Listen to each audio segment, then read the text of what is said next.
The bright rays of the sun flooded the large plains of Agalea. Luxurious tree leaves covered the small settlement. The blonde walked with a limp. She asked if they needed workers. One of the girls asked if the girl was Enya, and she snapped and said that they had already had enough hands. Stretching out her hand, the blonde assumed that the girl was busy sewing. Startled, the seamstress asked Enya to leave. The worker explained that when she was around, everyone felt uncomfortable.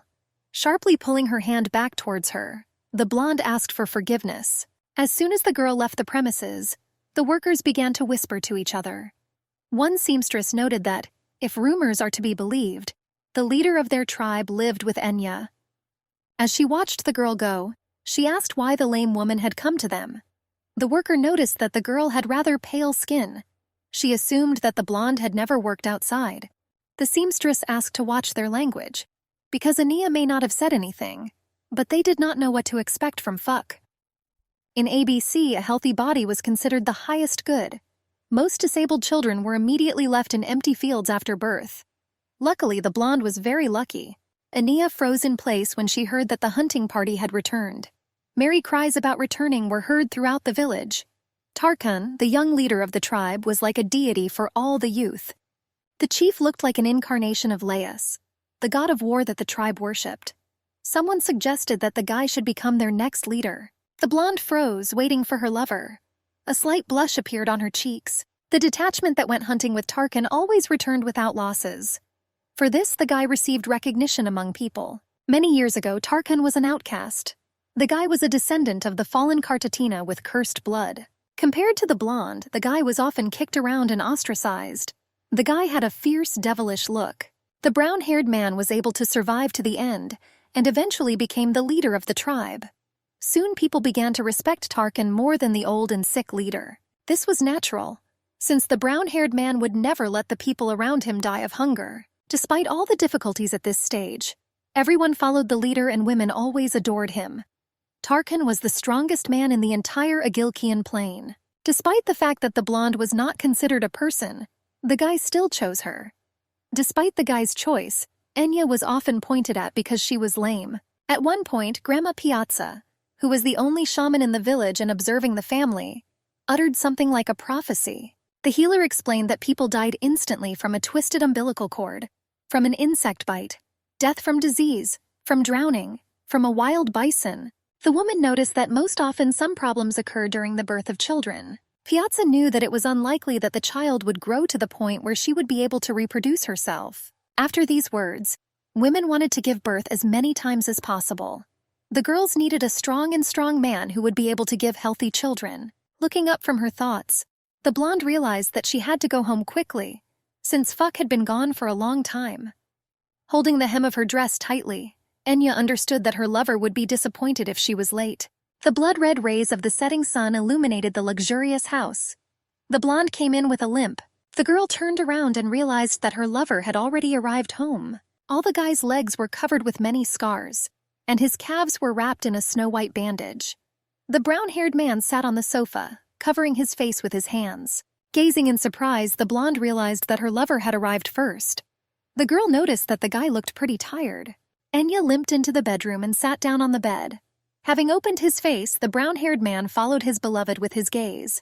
Tarkan pulled back the see-through curtain and approached his chosen one. Enya noticed with a smile that the guy had returned from hunting. Without letting the girl finish, the leader began to kiss her tenderly.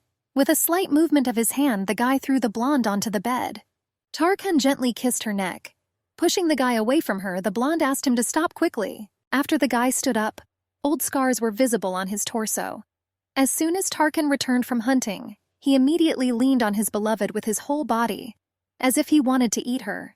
The guy gently pressed himself against the body of his beloved. The girl trembled with pleasure, pressing herself against the luxurious torso. The brown-haired woman explained to Enya that she should not have another man besides him. The guy promised that he wouldn't have another one either. The blonde had sex with her lover all night, experiencing such pleasure that she would not be sorry to die the next day. The stars lightly illuminated Tarkan's luxurious possessions. The guy watched his beloved sleep. The blonde was very worried because Tarkan was the leader and was the strongest man in Agili. Enya was sure that if one day a woman more beautiful and healthier than her appeared, he would turn his pattern on her. The blonde knew that she simply couldn't stand it. For several years, the brown-haired man kept his word to be only with Enya. The guy gently stroked the soft blonde hair of his chosen one. The blonde understood that other men ran to women whenever possible. The girl did not understand why her lover, who had no flaws, was like this. The bright rays of the morning sun hit the blonde in the eyes. Anea began to turn her head when her lover did not respond. Hearing that his beloved had called him, the leader went into their bed. Very embarrassed, the blonde tried to explain something. As soon as the girl lowered her legs from the bed, the guy gently wiped them with a wet towel. Very embarrassed, the girl explained that this was completely obligatory for her. Tarkan reminded his beloved that she was uncomfortable doing this on her own. It was the custom of the tribe that washing hands and feet was the responsibility of the woman. This tradition was considered a sign of gratitude for the fact that a person shared love with her. Anea realized that she was getting what she had to do herself. The brown-haired man asked his beloved if she was in a lot of pain yesterday. Very embarrassed, the girl exclaimed that she really wasn't in pain at all. Tarkan asked the blonde what if she doesn't like it or finds it difficult to speak honestly. The blonde felt good during love and did not hurt at all. The girl was a little tired of repeating these words and hoped that the guy would soon believe her. Tarkan gently wiped the girl's lame legs. The blonde chuckled and tried to say something, but was very embarrassed because of it. The brown-haired man gently kissed the graceful whitish legs. Anea tried to say something, but the guy interrupted her at the same moment. The lover asked her to wait a little longer. Gently tucking her blonde hair behind her ear, the guy noticed that the girl was sweet. The brown-haired man explained that he would like to breathe it all day. Throwing a piece of meat to the guy, they ordered him to get lost. Looking at the small piece of half-decomposed flesh, near which flies were flying, the brown-haired man was surprised that this was the reward for the whole day. Tarkan, squeezing the meager reward in his palm, realized that he didn't even want to eat it. The main one shouted at the guy that if he got food, he should get lost. To his regret, the guy understood that he could not leave this place and go into the forest. Some incomprehensible rustling in the bushes distracted Tarkan from his thoughts. Looking around, the brown-haired man suggested that it could be a monster. Parting the fluffy branches, the guy noticed a little girl. Tarkan was surprised that the blonde took care of the old man, who miraculously remained alive. Seeing the exhausted man whom the girl was caring for, the guy remembered his sick mother. The man asked Anea to follow the guy, pointing his finger at him. The brown-haired man assumed that the old man decided to shift his burden to him. Having escaped, the guy reassured himself that everyone's life was like hell. Entering the modest tent, the guy told his mother that he had already returned. The woman screamed in pain. To his regret, Tarkan realized that after everything that had happened, his closest person had gone crazy. The woman had a senseless, wandering gaze, and unintelligible sounds poured from her mouth. The woman herself was not even able to eat. The son carefully put his meager booty into the woman's mouth. At this terrible moment, the guy realized that his beautiful and wise mother had disappeared forever. The brown-haired man realized that now the woman could not even recognize her own son. With a disappointed look, Tarkan realized that his today's catch was just one apple. A heartbreaking scream pierced the air. The brown-haired man froze when he saw his fellow tribesman beating the girl he saw yesterday. The blonde ordered the skinny woman not to twitch. The guy explained that if she behaved well, she might get some food. The brown-haired man realized that he would not want to see this picture. Tarkan assumed that the old man had already died. Seeing the picture of the baby being beaten, the guy remembered his little sister. Dropping the red apple on the ground, Tarkan ordered the blonde to take his dirty hands off Anea. At the sounds of a quarrel, fellow tribesmen came running and the exhausted girl tried to crawl away. The brown-haired man didn't know what caused him to react this way. The guy suggested that the blonde looked like his late sister. With a broken nose, the blonde hissed that the guy was a crazy bastard. The offenders' faces were covered with many bruises, and blood was gushing from their nose and mouth. Tarkan was sitting on the ground. New abrasions appeared on his arms. The offender ordered the girl to be taken away and die. The blonde stood motionless, nervously clutching the hem of her dress. Tarkan noticed the small scattering and collected the remains of food. He asked the girl if it was all for the sake of the husks from the grains. The guy threw his only apple to the blonde. Tarkan assured the blonde that instead of eating waste, she could have taken his food. The girl froze, holding the tasty treat with trembling hands. The brown-haired man realized that Anea looked as if she had seen God, and not just an apple. Tarkan realized that he was wrong, and that he should not have given anything to the beggar. The guy noticed that the girl was also lame. The brown-haired man noticed how a stone flew into his skinny skin. Ania fell awkwardly to the ground. Picking up a stone from the ground, the brown-haired man ordered her to leave. Tarkan was furious that the lame woman did not stop following him. The girl tried to get up but suddenly collapsed. Then for the brown-haired man, this was only the beginning of his strong connection with his beloved. The fortune teller explained to the guy that if he was not ready to bear responsibility, then there was no point in getting involved. The grandmother explained that now the girl would constantly follow him. Tarkan reminded the colony that she saved them. Aunt Peach one day helped a guy and his mother when they fell in an empty field. The fortune teller explained that she had taken care of many people. Peach explained to Tarkan that he should be grateful that she saved them. The woman took some green leaves from a wicker basket. The witch asked the guy if she was obliged to take care of young people like him. The guy asked why it was so difficult to look after them. Peach explained that people started noticing her walking around in the bare field. The woman explained that she would soon stop doing this. The fortune teller claimed that she had already become quite old and weak. Peach told the guy that he was the last person she helped. A guy came in with an armful of greens, seeing his mother writhing in pain on the floor. Tarkan noticed that her bed was again in disarray. The woman's body was very thin and emaciated. The guy's mother just lay there and made weak moans. The guy understood that he could not do anything, since it was the only blanket they had. Tarkan was glad that his mother wanted to take medicine from her aunt. The brown-haired man wondered how long this would continue. Pulling your leg behind you, Enya rushed after her savior. Tarkan ordered the blonde to leave immediately. Another stone flew at the girl. With rage, the brown-haired man asked the girl to leave and not follow her again. The guy reminded the skinny girl that the old man did not order her to chase him every day. Tarkan assured that he is very busy now, taking care of his mother. The brown-haired man explained that he couldn't afford to look after someone so pathetic. The blonde only looked at Tarkan with fear and bewilderment. The guy explained that he had a very difficult situation. The brown-haired man remembered that he had sworn to take care of the weak and sick. Tarkan realized that hypocrisy and pride were a luxury for him.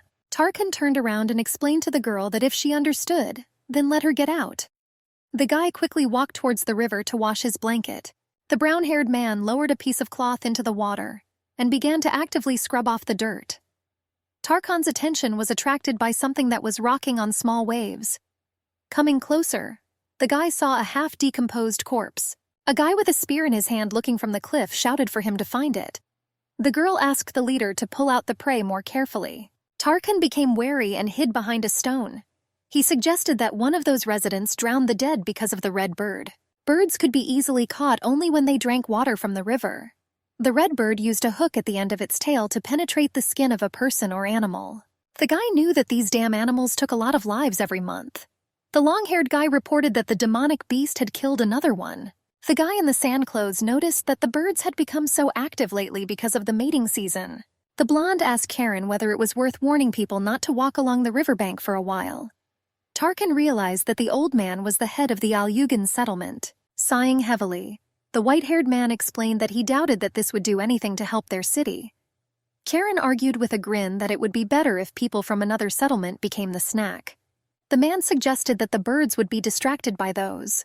A shudder ran through Tarkan's body after hearing what he heard.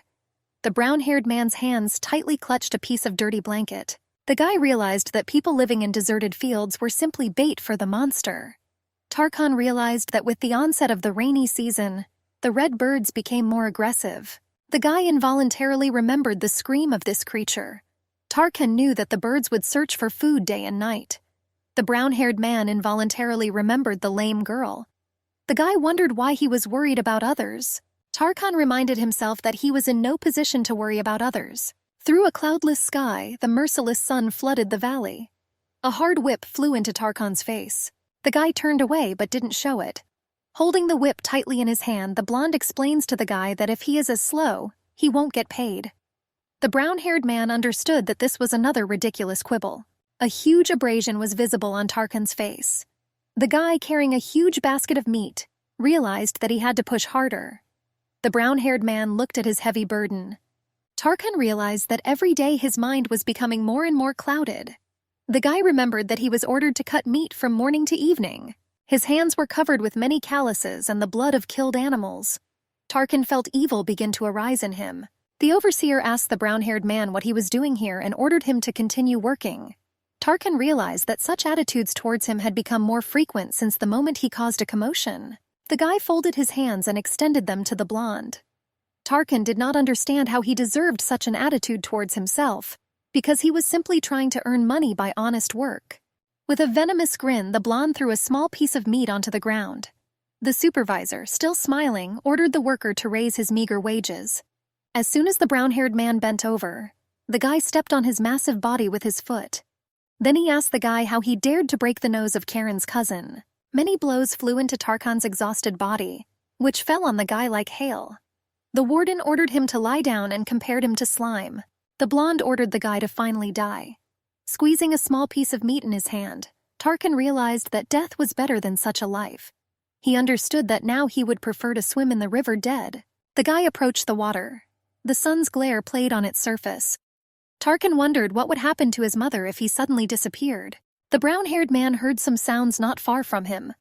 Turning around, the guy saw a girl who was already so familiar. Tarkan was furious that she followed him again. The brown-haired man, approaching the tree, convinced himself that this girl did nothing but only embarrass the others. The guy promised to kill her this time for sure. Angrily pushing away the branches, Tarkan shouted for her to leave. The guy explained that he had no sympathy for the blonde. The guy's eyes lit up when he saw a modest delicacy left near the tree. Tarkan wondered if the girl left it for him. The brown-haired man sat down under a tree, taking the rice balls. The guy greedily bit off pieces of rice balls. The guy's eyes watered a lot when he ate one. The brown-haired man realized that the girl would starve for several days. A terrible event flashed before Tarkan's eyes. The guy remembered that his father asked him to take care of his mother. The man really wanted their family to survive. Drops of rain fell on the guy's muscular shoulders. The brown-haired man stubbornly walked through the wall of water. The guy really didn't want to give up everything. Several times a day he thought about leaving his sick mother and running away into the forest. Tarkan understood that for the sake of those who died first, he would take care of his mother to the end. The cold water was already up to my ankles. Entering his modest house, the guy told his mother that he had already arrived. Seeing the empty bed, the brown-haired man called her again in a trembling voice.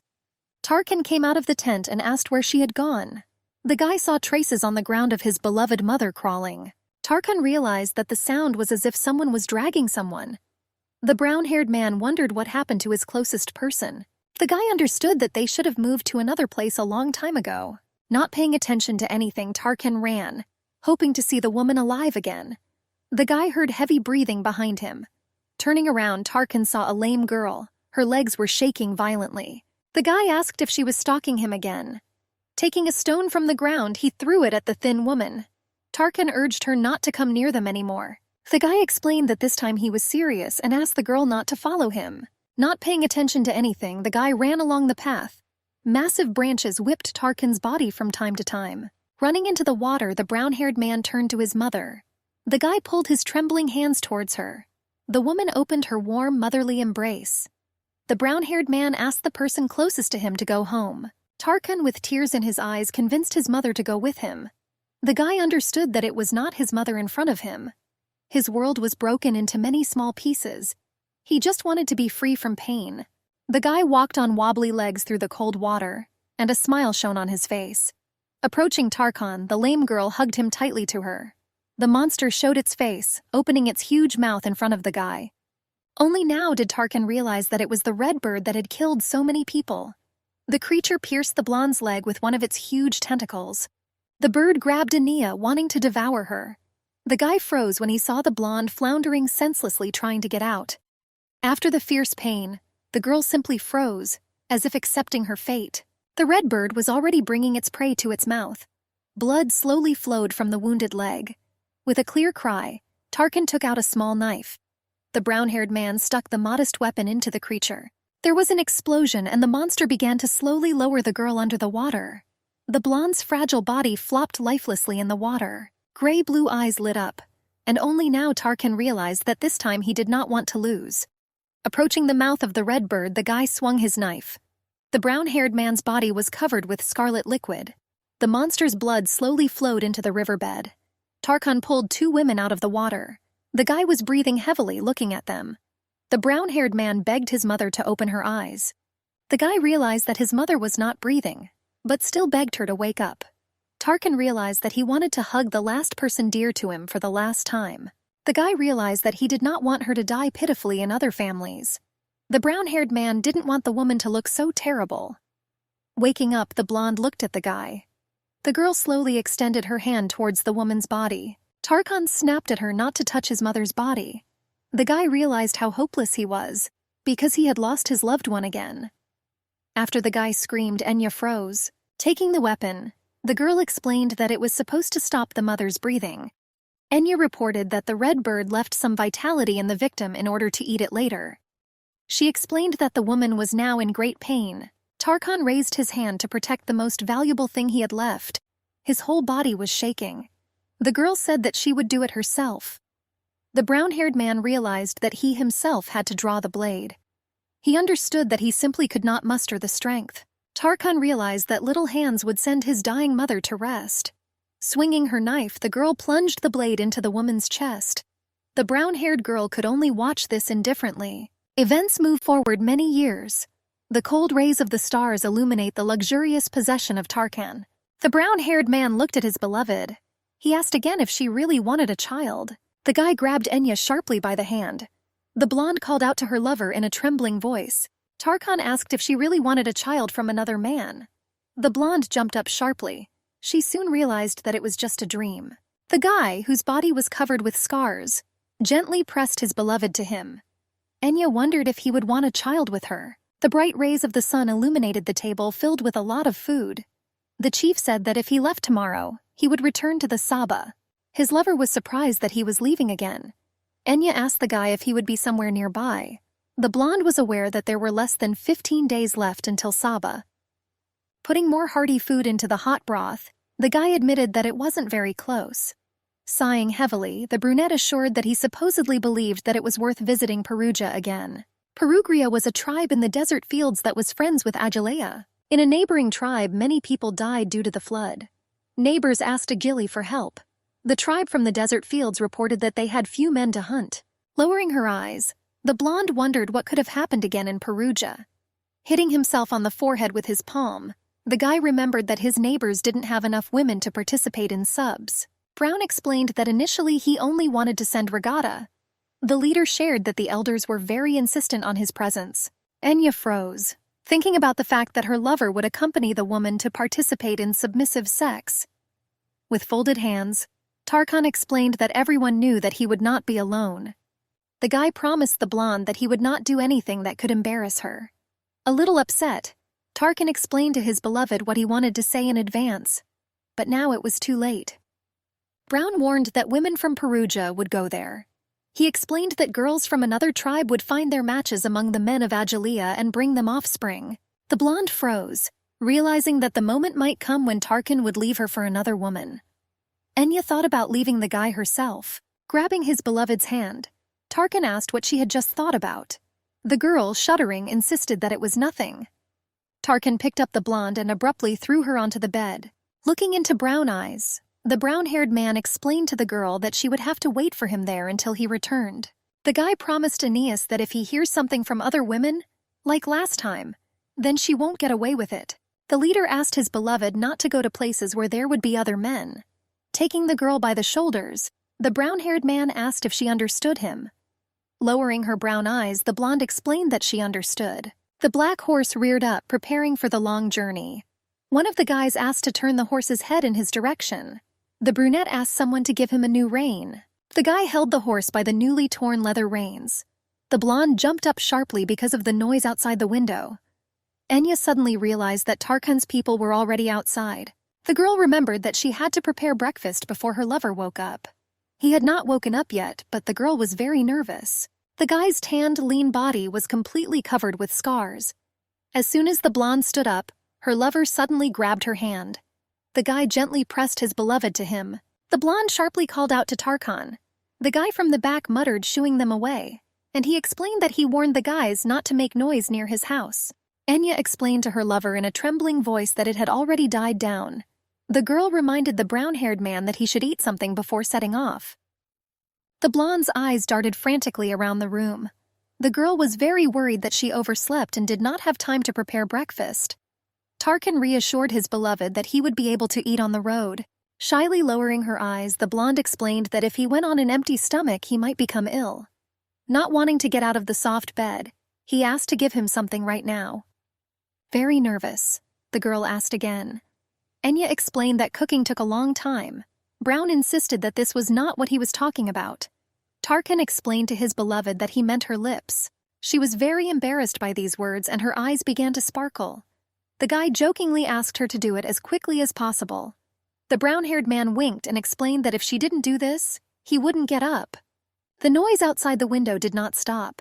The detachment discussed whether it was possible to hang so much on one horse. The guys wanted to ask Tarkan how many more horses they could take. Enya hastily kissed her lover. The girl's eyes closed with pleasure and a light blush appeared on her cheeks. Having pressed the blonde with his massive body, the leader tenderly continued to kiss her. The girl asked to stop this. Answering negatively, Tarkan explained that he would not soon be able to see her beautiful face.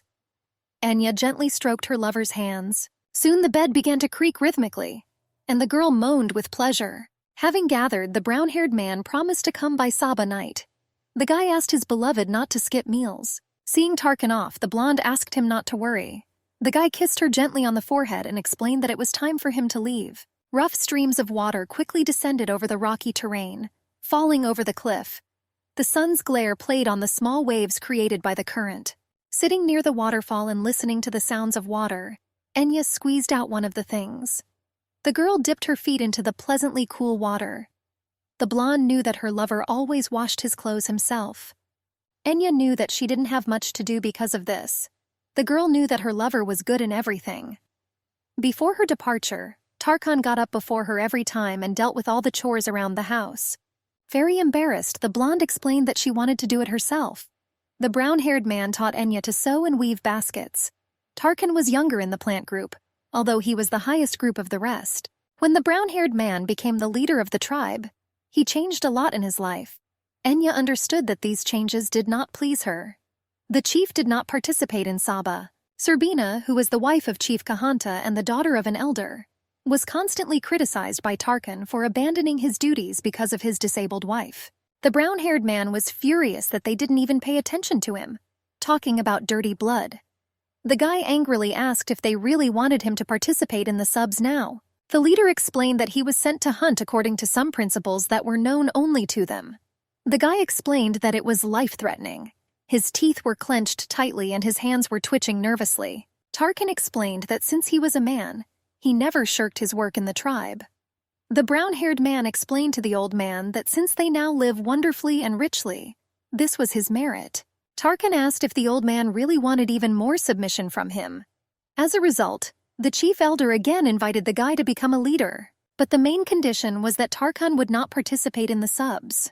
After that, no one ever criticized Tarkan's abilities as a leader. Walking home with the basket, the girl remembered that in the past no one cared about them. Her face darkened. Enya wondered if her lover should complain about his fate. The blonde heard footsteps approaching her. One of the girls asked what they had here. Enya noted with a smile on her face that she and Luhan had not seen each other for a long time. The blonde asked the girls where they were going. With a smile on her face, Luhan shared that they were on their way to get baskets. The leader's beloved shared that she had just finished washing. One of her friends asked Luhan if she had gone crazy. The blonde asked her friend how she could talk to a lame woman. Cold sweat flowed in small streams from Enya's cheeks. With a grin on her face, the girl with pink hair explained that they were already late. The chief's wife stood awkwardly with a basket in her hands. Luhan asked what was wrong. The blonde asked if she really didn't know. Looking at the blonde, the girls began to whisper. With a smile on her face, Luhan asked the girl if she was very busy. The limping woman smiled and explained that she was not busy at all.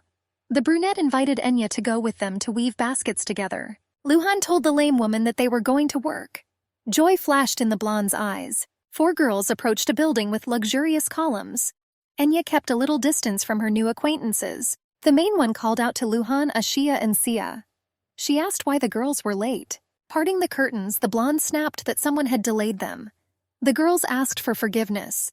Enya awkwardly pushed aside the delicate tool, and she was very nervous because it was her first day at work. Seeing the cripple, the girls began to whisper among themselves. the girl was looking for a place to sit, and as soon as the blonde took a step, one of the girls sat down and put her hand. The blonde decided to sit aside. Enya became very sad because for the first time in a long time, at least for a moment, she could feel normal. Soon someone began actively calling for their mother. Luhan asked her son when he arrived. The girl claimed that she was always very worried if he followed her. The blonde looked at the young mother with envy. The girl noticed that she didn't remember that she and her boyfriend had the same one.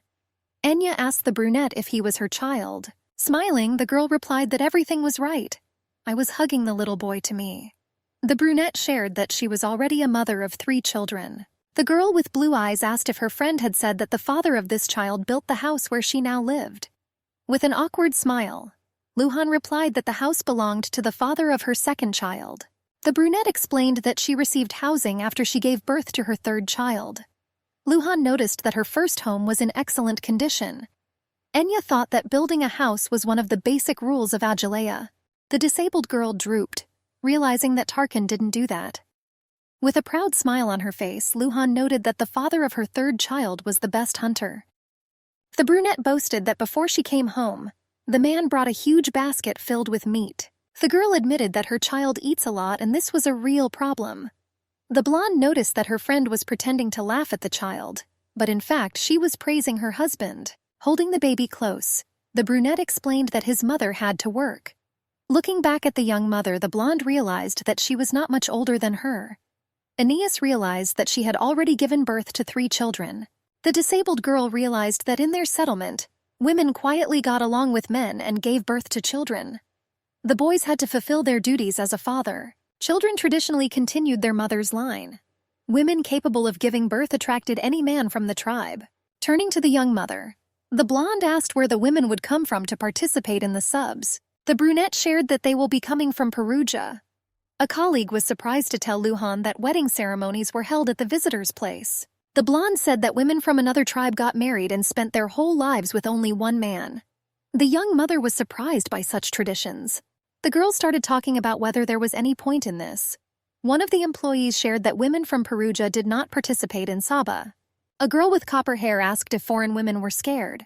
The girl asked how it was possible to live your whole life with only one person. The workers wondered what would happen to those girls if their lover died or got sick, or suddenly disappeared.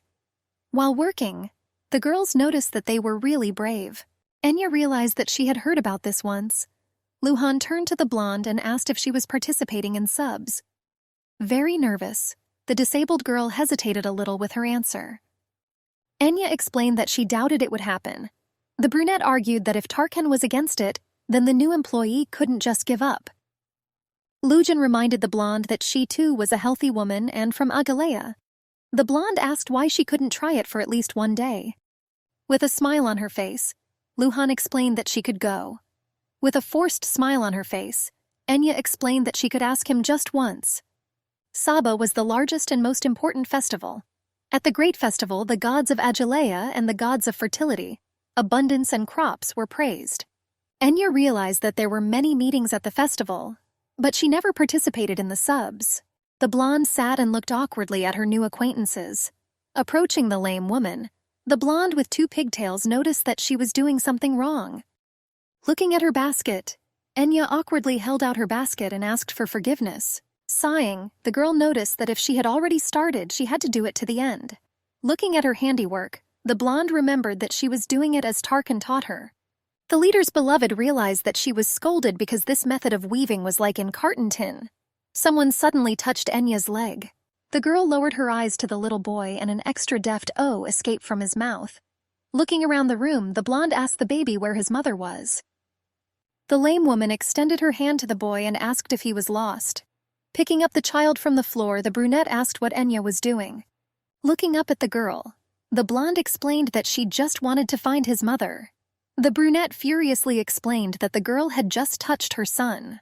Holding the crying child close, the brunette asked if she really wanted the boy to catch the infection from her. Trembling all over, Enya explained that it was not contagious and that it was not such a disease. The girl hovered over the blonde, looking at her with contempt. The disabled girl explained that she was the only one left from her family. Tears appeared in the blonde's eyes and drops of cold sweat ran down her face. Approaching the girl, the brunette reassured her that she knew that the disease was not contagious. Luhan noticed that her friends looked tired. The brunette noticed that they were almost finished. Luhan suggested leaving it at that. Turning to the brunette, they accepted her offer, noting that tomorrow would be full of work. Luhan, hugging the blonde, explained that everyone was very wary due to the fact that many people died from the plague. The brunette asked Enya not to take it to heart. With tears in her eyes, the disabled girl thanked the brunette and explained that everything was fine. Luhan noticed that she did a great job today. The brunette explained that she had enough help for tomorrow. Lowering her eyes, Enya explained that she would rest tomorrow. Placing her hand on Enya's shoulder, the brunette thanked her and explained that she was worried about the father of her third child. Lujin claimed that her lover was invited to a new project, the construction of a bridge across the river. The girl assured that it was very difficult for the father of her child. The brunette asked the girl if she could talk to Tarkan about this. The blonde admitted that there was a problem. Enya insisted that she did not interfere in Tarkan's affairs. The girl explained to the brunette that if she asked the guy, it would still be of no use. Enya changed the topic of conversation, explaining that she had already heard that Tarkan had entrusted the construction of the bridge to Akachi. The blonde invited Luhan to talk to him herself. Enya explained to the brunette that if her husband was not feeling well, then he should see a doctor. There was a smile on the girl's face. The brown-eyed one pierced the girl with her gaze. Luhan thanked her friend, noting that she was indeed very kind. Turning sharply, Luhan headed towards the exit.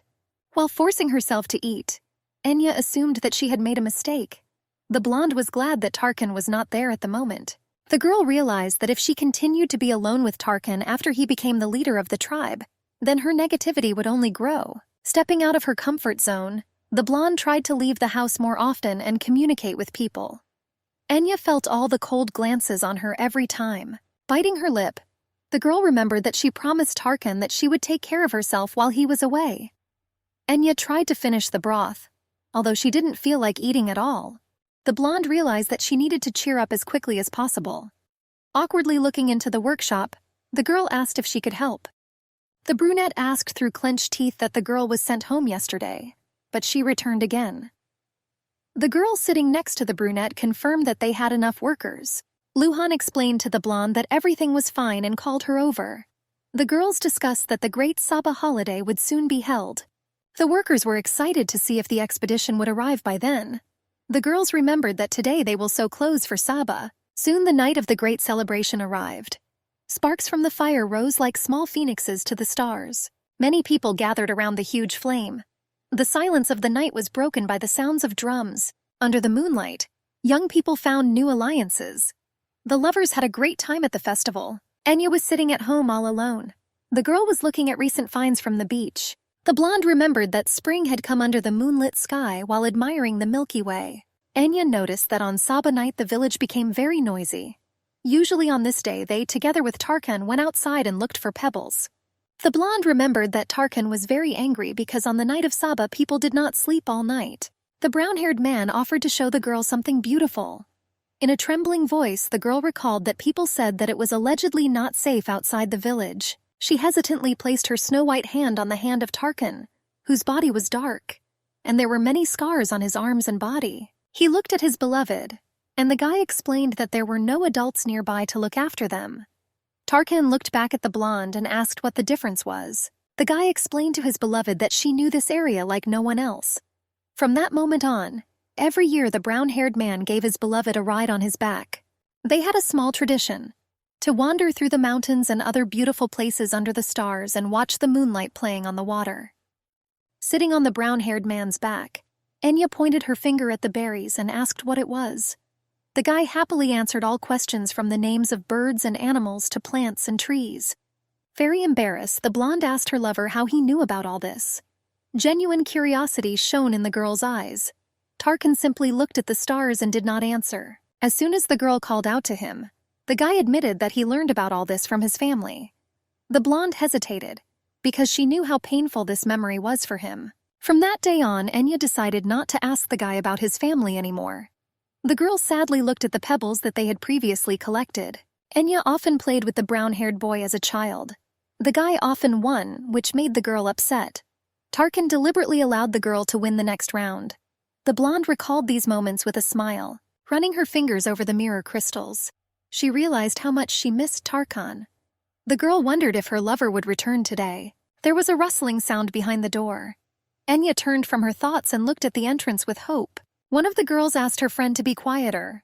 The blonde asked someone to take a look. The girl noticed that she needed to be more careful. The girl asked Enya why she was not sleeping.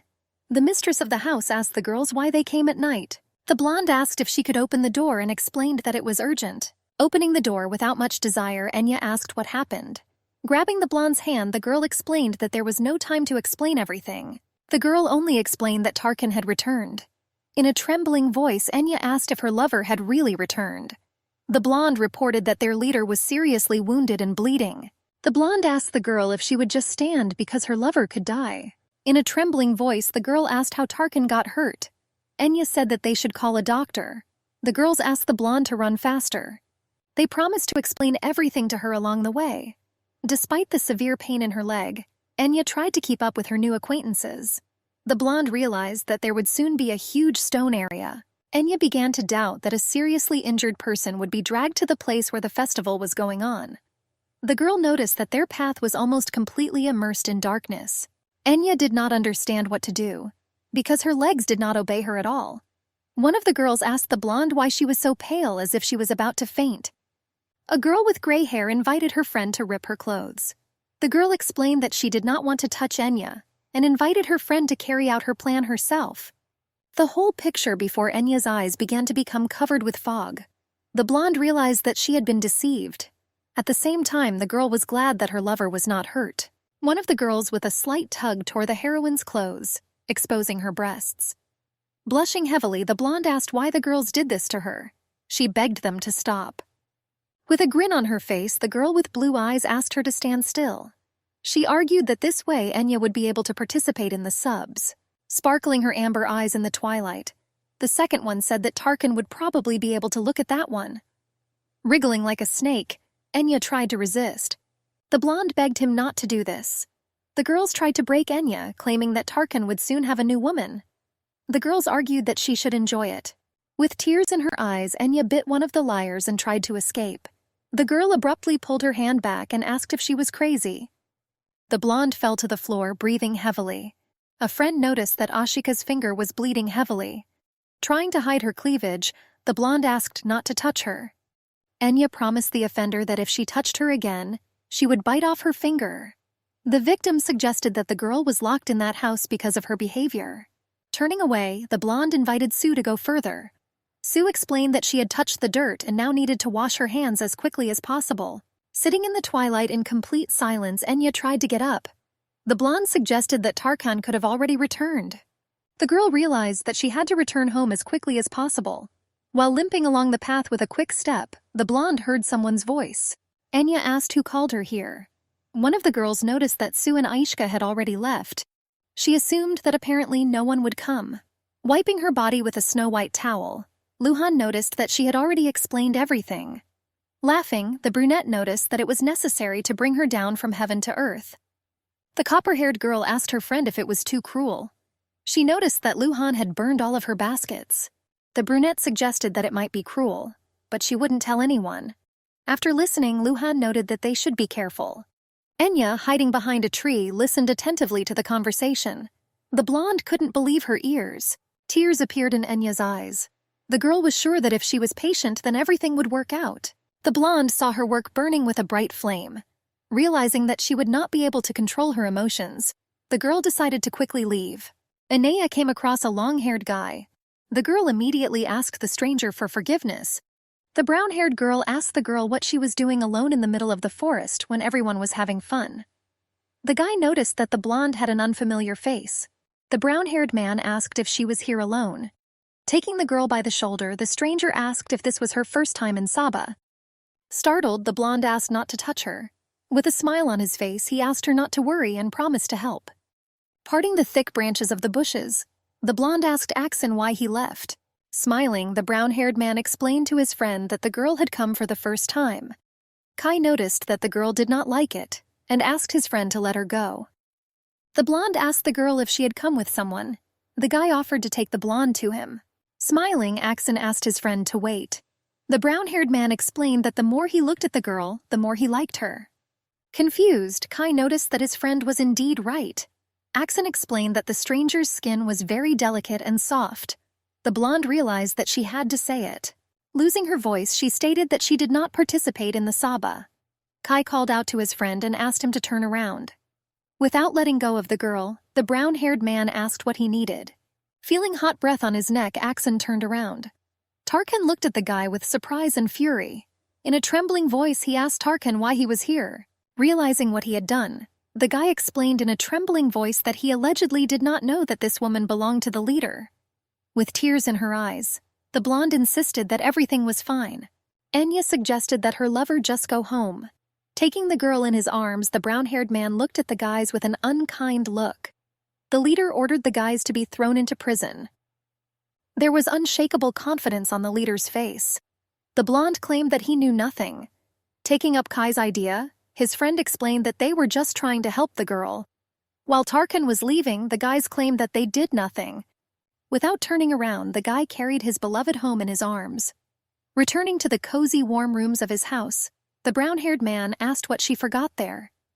Enya lowered her eyes and covered her deep neckline with her hands. The blonde was very ashamed, despite the fact that she did nothing. Tarkan asked the girl what she was wearing. With rage in his eyes, he asked his beloved what the guys had done to her. Leaning over her, Tarkan asked if they really touched the blonde. The girl was very scared, and bitter tears were dripping from her eyes. Kneeling in front of his beloved, Tarkan begged her to say something. The guy explained that he was about to go crazy with anger. The brown-haired man shook her shoulders hopefully, trying to get an answer. Squeezing his hands tightly, Tarkan explained that he could barely restrain himself from opening their throats right there.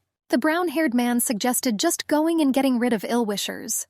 Trying to tame her lover's ardor, Enya explained that she shouldn't do this because she was fine. The blonde tried to claim that nothing happened. Tears slowly flowed down her face. The girl wanted to tell her that Luhan ordered Sue and Ashika to do something terrible to her. The blonde wanted to share that people avoided her while her lover was not around. Enya wanted to tell how difficult it was for her when she was left alone. The girl hesitated, not knowing how to tell him all this. Holding his beloved close to him, the brown-haired man asked what he should do with her. Enya asked her lover to just not think about it and pressed herself tightly against his muscular body. Moaning heavily, the blonde opened her eyes. Their room was flooded with golden rays of light, emphasizing the copper color of the heroine's hair. The girl with amber eyes asked Enya how she was feeling. Ihita handed the heroine a clay vessel filled with clean water.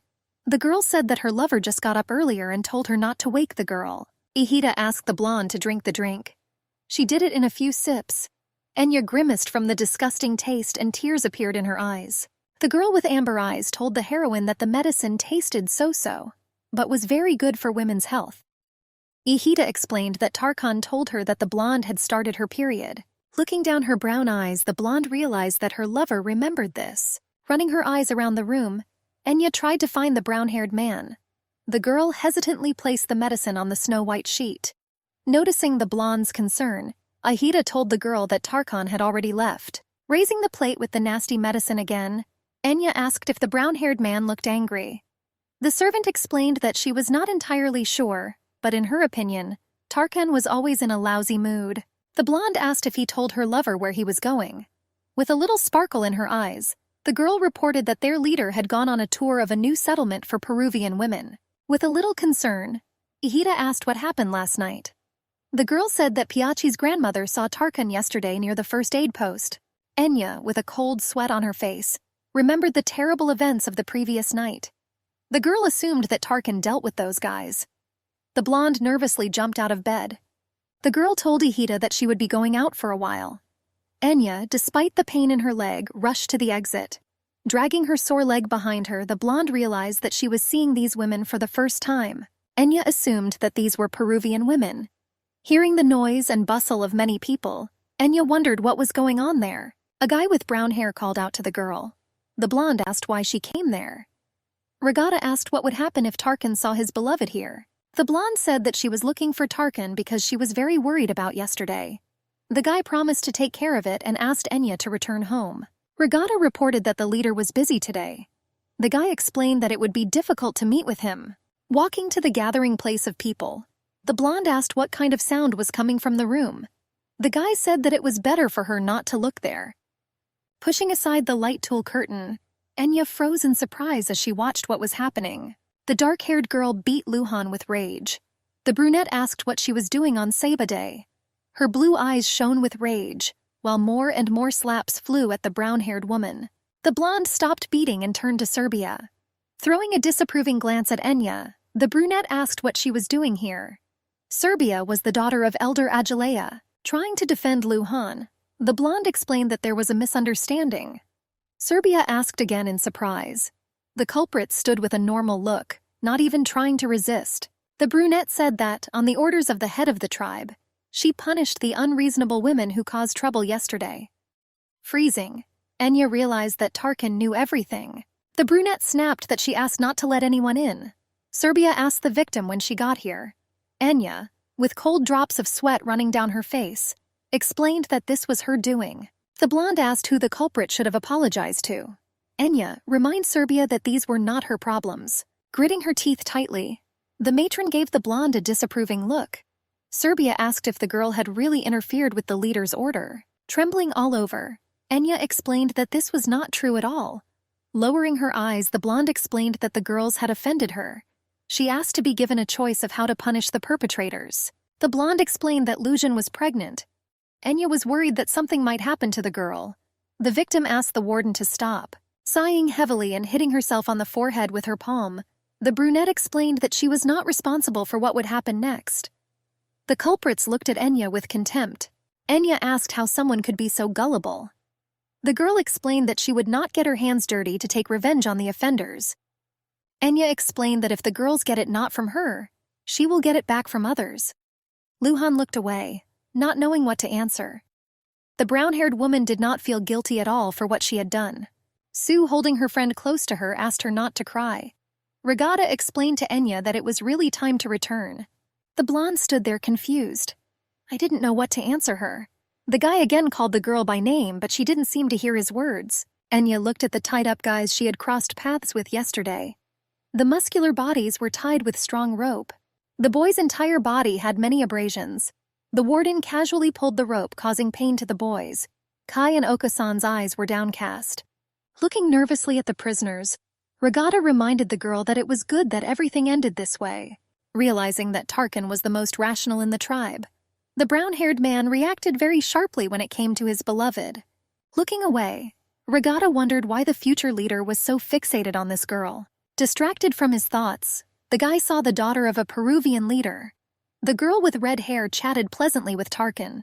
The brown-haired man glanced briefly at the blonde. Regatta understood that nothing good would come from this. Distracted from his companion, the brown-haired man went to his beloved. Trembling all over, Enya could not take her eyes off her lover. The brown-haired man casually threw the girl over his shoulder. The squirming blonde asked Tarkan to let her go. Watch this picture. The red-haired girl smiled. Sighing, Enya again asked to be released. The girl hit her lover's back with all her might and begged him to let her go. Having lowered his beloved to the ground, Tarkan explained that he ordered Ihita not to let the blonde leave the house today. With rage in his eyes, the guy asked why Enya came to him when she was unwell, pointing her palm towards the prisoners. The blonde explained that she came here because of them. Enya explained to her lover that those people did not do anything bad to her. The girl tried to prove to the brown-haired man that the guy accidentally bumped into her last night. Getting even more angry, Tarkan asked whether he was really supposed to believe this. The guy explained that it didn't matter to him whether they met his beloved by chance. The brown-haired man shared that it was only important that the guys dared to touch Enya. Having tamed his anger, Tarkan argued that the guys had committed a crime, therefore they would be punished. The girl begged her lover not to do this. Gently running her soft palm over her lover's face, Enya explained that they had already had enough. Brushing aside the unexpected attack of tenderness, Tarkan recalled that he had previously warned. Brown explained that disrespect for his lover was the same as disrespect for him personally. The guy assured Enya that the guys themselves started this, and he did not intend to just let them go. The girl was twisted from severe pain in her stomach. Enya put her hands on her stomach and sighed heavily from the hellish pain. Everything swam before the blonde's eyes. Tarkan called out to his beloved with hope. but she fell, and drops of blood flowed down her legs. The snow-white dress was smeared with scarlet liquid. Crouching, the brown-haired man lifted his beloved from the ground. The guy shouted to bring Piashi. The girl lay unconscious on a snow-white bed. The old doctor sat at the head of the bed, stroking the girl's hand. Piash explained that it was all about menstruation. Looking at the old woman with surprise, Tarkan asked if she was sure of her conclusion. The doctor noticed that Tarkan himself knew about this, because he gave her medicine through Ikita. The woman recalled that he himself knew that his lover was about to start menstruating. The guy will remind Piashi that he, as a leader, can call a woman at any time. Sighing heavily, the doctor explained that she was already old. The woman admitted that her strength had long since dried up, her senses had become dull, and even her vision was dim. Piashi insisted that she passed on all her medical knowledge to Ihita. The woman asked why the brown-haired man continued to call the old woman, who simply wanted to retire. Tarkan muttered through his teeth why, if the woman was so old, she had not died yet. The brown-haired man assured that he knew how the woman secretly cared for the sick in the fields. Smiling, Piashi noted that because of this they say that you should not try to tame a wild animal. Noticing the girl's pale face, the doctor explained that it would be very difficult for her.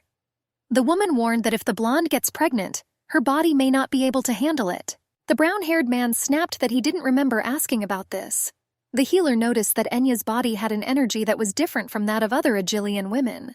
Piashi explained that the girl's menstrual cycle is irregular, and Enya has had too many miscarriages. Sighing heavily, the woman recalled how the girl had a stillborn child. During the unsuccessful birth, even the leader could not hold back his tears. The brown-haired man said that he knows that it will be difficult for them to have a child. Gently stroking his beloved on the head, Tarkan explained that she really wanted this. The guy asked what words to choose to convince his beloved. The brown-haired man admitted that he didn't have the slightest idea how to tell her about this. After making sure that everything was fine with the girl, Piashi explained that it was time for her to go. On the bedside table there was a small copper plate with such a nasty medicine. Tarkan did not take his eyes off his beloved in the hope that she would feel at least a little better. Rubbing her sleepy eyes, the girl muttered something under her breath. Throwing his head back, Tarkan assumed that he had accidentally woken up his lover. The guy explained that it was midnight at the moment, and suggested that his beloved sleep some more. Tarkan gently massaged his beloved's leg. Very embarrassed, the blonde explained that she could do it on her own. The guy ordered her not to move. Enya didn't understand why he did this so often and so suddenly. Tarkan carefully squeezed out the excess water from the snow-white towel. The brown-haired man carefully asked if she was still unwell. The girl claimed that everything was already normal. Handing his beloved a small package with a pink ribbon, Tarkan assured that the girl really liked such things. The brown-haired man admitted that as soon as he saw the little thing, he immediately thought about it. The package contained a silver bracelet with small gold accents and red stones. Smiling, Tarkan asked the girl to simply try on the bracelet. The brown-haired man gently sat his beloved on his lap. Red jewels glittered on the graceful white hand. Enya, with a trembling voice, said that she really liked the gift. After these words, a smile flashed across the guy's cold face. Gently pressing his beloved to himself, the guy noticed that the jewelry suited her very much. Soon the compliments turned into a passionate kiss. It was a beautiful sunny day. Entering the blonde's room, Ihita said that the leader asked her to come in. The girl asked Enya how she was feeling. With a smile on her face, the blonde invited Ihita to come in. The girl explained that thanks to the doctor's student, she felt much better. With an awkward smile on her face, Enya assumed that it was difficult for the girl to go through such a path every time. The blonde asked Ihita if she wanted to drink something. She explained that if she stayed here, she would most likely run into the leader. Seeing the reaction of the doctor's apprentice, Enya assumed that the girl was still afraid of him. Smiling, the blonde noticed that her lover was not so scary. With a wink, Ihita assured that she only wanted to check on the blonde's condition. The girl explained that she wanted to say something to Enya. The mistress of the house invited the girl to sit down. The blonde said that she had barley rice cakes and asked the doctor's apprentice if she wanted to try it. Ihita explained that she might not stay long. The cakes with fresh water were soon on the table. The healer's apprentice explained that the leader seemed angry. Laughing, Enya explained that he wasn't angry at all, and he just had a lot of things that he had to take care of. The blonde explained that Tarkan was very grateful to Ihita, although he did not say this to her face. Enya noticed that the girl had come such a long way for her. Frozen in surprise, the doctor's student asked if it was true. The girl noticed that the more she ate, the tastier the treat seemed. Sighing dreamily, Enya asked if the girl was telling the truth. The blonde said that Tarkan personally prepared the treat. Ikeda asked in surprise whether the leader had really prepared the treat. With trembling hands, the girl asked if the leader himself really baked these rice and barley cakes, and they were so delicious. Smiling, Enya noticed that Tarkan trusted the doctor's student very much. Embarrassed, Ikeda realized that the leader trusted her so much. Staring at the girl, Ikeda froze. The girl asked the blonde what was on her neck. The doctor suggested that Enya had been bitten by a bug.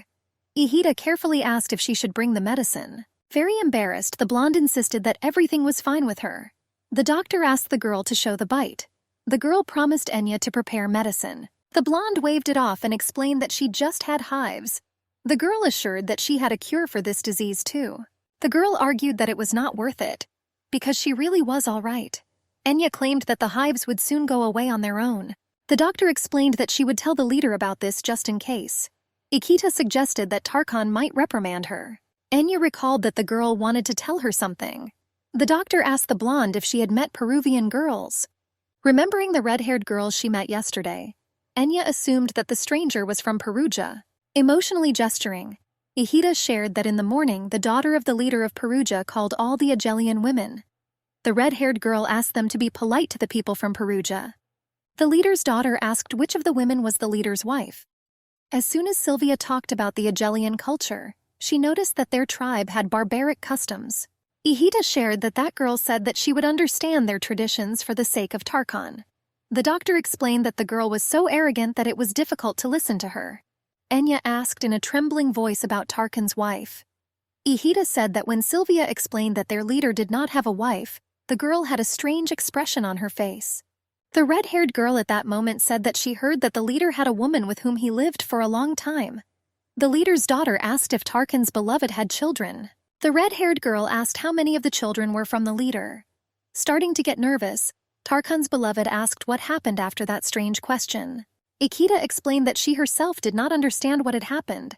The girls were silent for a long time and looked at each other. But then it was all over. The doctor warned the blonde that that woman would come to her today. Suddenly there was a knock on the door. Hesitating a little, Ikeda asked who came without an invitation. The blonde explained that she would open the door now. The heavy doors swung open and the heroine saw the same red-haired girl they had recently spoken to. With a smile on her face, the leader's daughter asked Enya if she was Tarkan's partner. Ikeda looked over the blonde's shoulder and couldn't believe that she had really come. Turning to her companion, the girl asked to wait for her outside while she talked to Tarkan's partner. In a trembling voice, Ikeda called her ward by name. Smiling, Enya explained to the girl that she had fun today. The blonde asked the doctor to go and tell Tarkan that she was fine. Enya asked the girl not to talk about anything else. Suddenly remembering something, the doctor quickly left. The red-haired girl extended her hand and assumed that Enya had already heard about her. The leader's daughter introduced herself as Ivisak. Ivy said that she had heard that the blonde had allegedly lived with Tarkan for a long time. Hesitating a little, the blonde asked how she found out about this. The red-haired girl explained that she had heard that when a man and a woman lived together for a long time, they began to treat each other as spouses. Ivy noticed that there was a difference when the spouses had children or not. At these words, the blonde became very gloomy, realizing where the conversation was going. The girl asked whether Tarkan's lover's name was Enya. Ivy offered to talk inside if her new friend didn't mind it. Going inside, the leader's daughter noticed that the girl had a pretty good house. The red-haired girl explained that she had always been amazed at how people lived in Agelia. Ivy looked at the details of the luxurious house with admiration. Without taking her eyes off her new acquaintance, the blonde asked why she wanted to see her. Smirking, Ivy explained that she wanted to be honest. The girl explained that Tarkan saved their settlement. The chief's daughter explained that she really liked his strength and ability to unite people. Ivy said that she wants to marry Tarkan. The girl claimed that she would marry him and make these lands the most prosperous place on earth.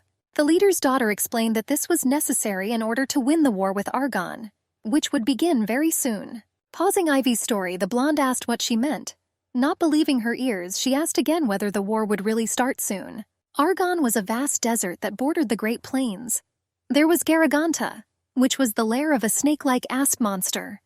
In those lands lived a tribe of powerful nomads who had a long history of conflict with the Great Plains. The blonde asked what Ivy meant by war. Enya incredulously asked why the girl would marry Tarkan. The red-haired girl asked Tarkan's beloved not to worry so much. Laughing, Ivy assured that she was ready to close her eyes to the fact that Tarkan would take the blonde as a concubine. The girl explained that her father proposed to marry her so that Perugia and Agalea would merge into a single whole.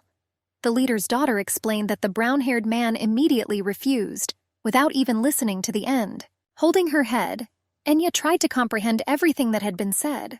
The blonde was surprised about the merger of Perugia and Agalea. Surprised, Ivy asked the girl if she had not heard that the Great Plains would be united. The chief's daughter explained that they were preparing for the upcoming war.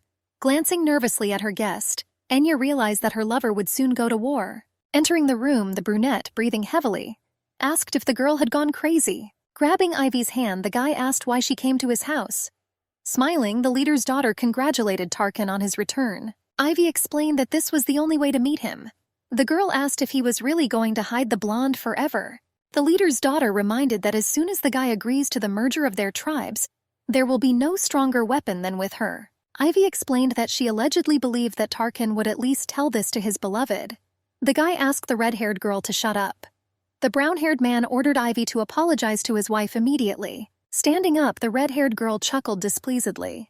The leader's daughter asked the guy what he meant by wife. Ivy asked the guy if there were marriages in Agely.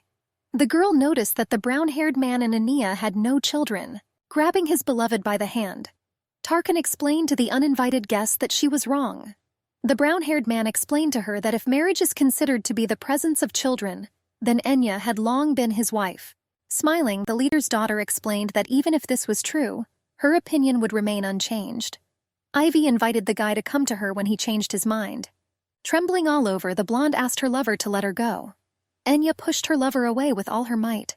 Tears shone like diamonds on the girl's face. Tarkan asked his beloved for forgiveness and explained that he did not want to offend her. The brown-haired man, lowering his eyes, explained that it was a matter of life and death for the entire tribe. The guy explained that he needed time to make a decision. Strong hands gently wiped away the hot tears running down Enya's face. The blonde realized that her lover did not need her consent to make any decision. After the Kahatni chief was wounded and removed from power, Tarkan became the next leader of the tribe. From that moment on, the guy's voice was decisive in all of Agalea. With tears in her eyes, Enya asked not to hide anything from her. Holding the girl tightly to himself, Tarkan made his promise. The bright light of the stars flooded the sleeping plain.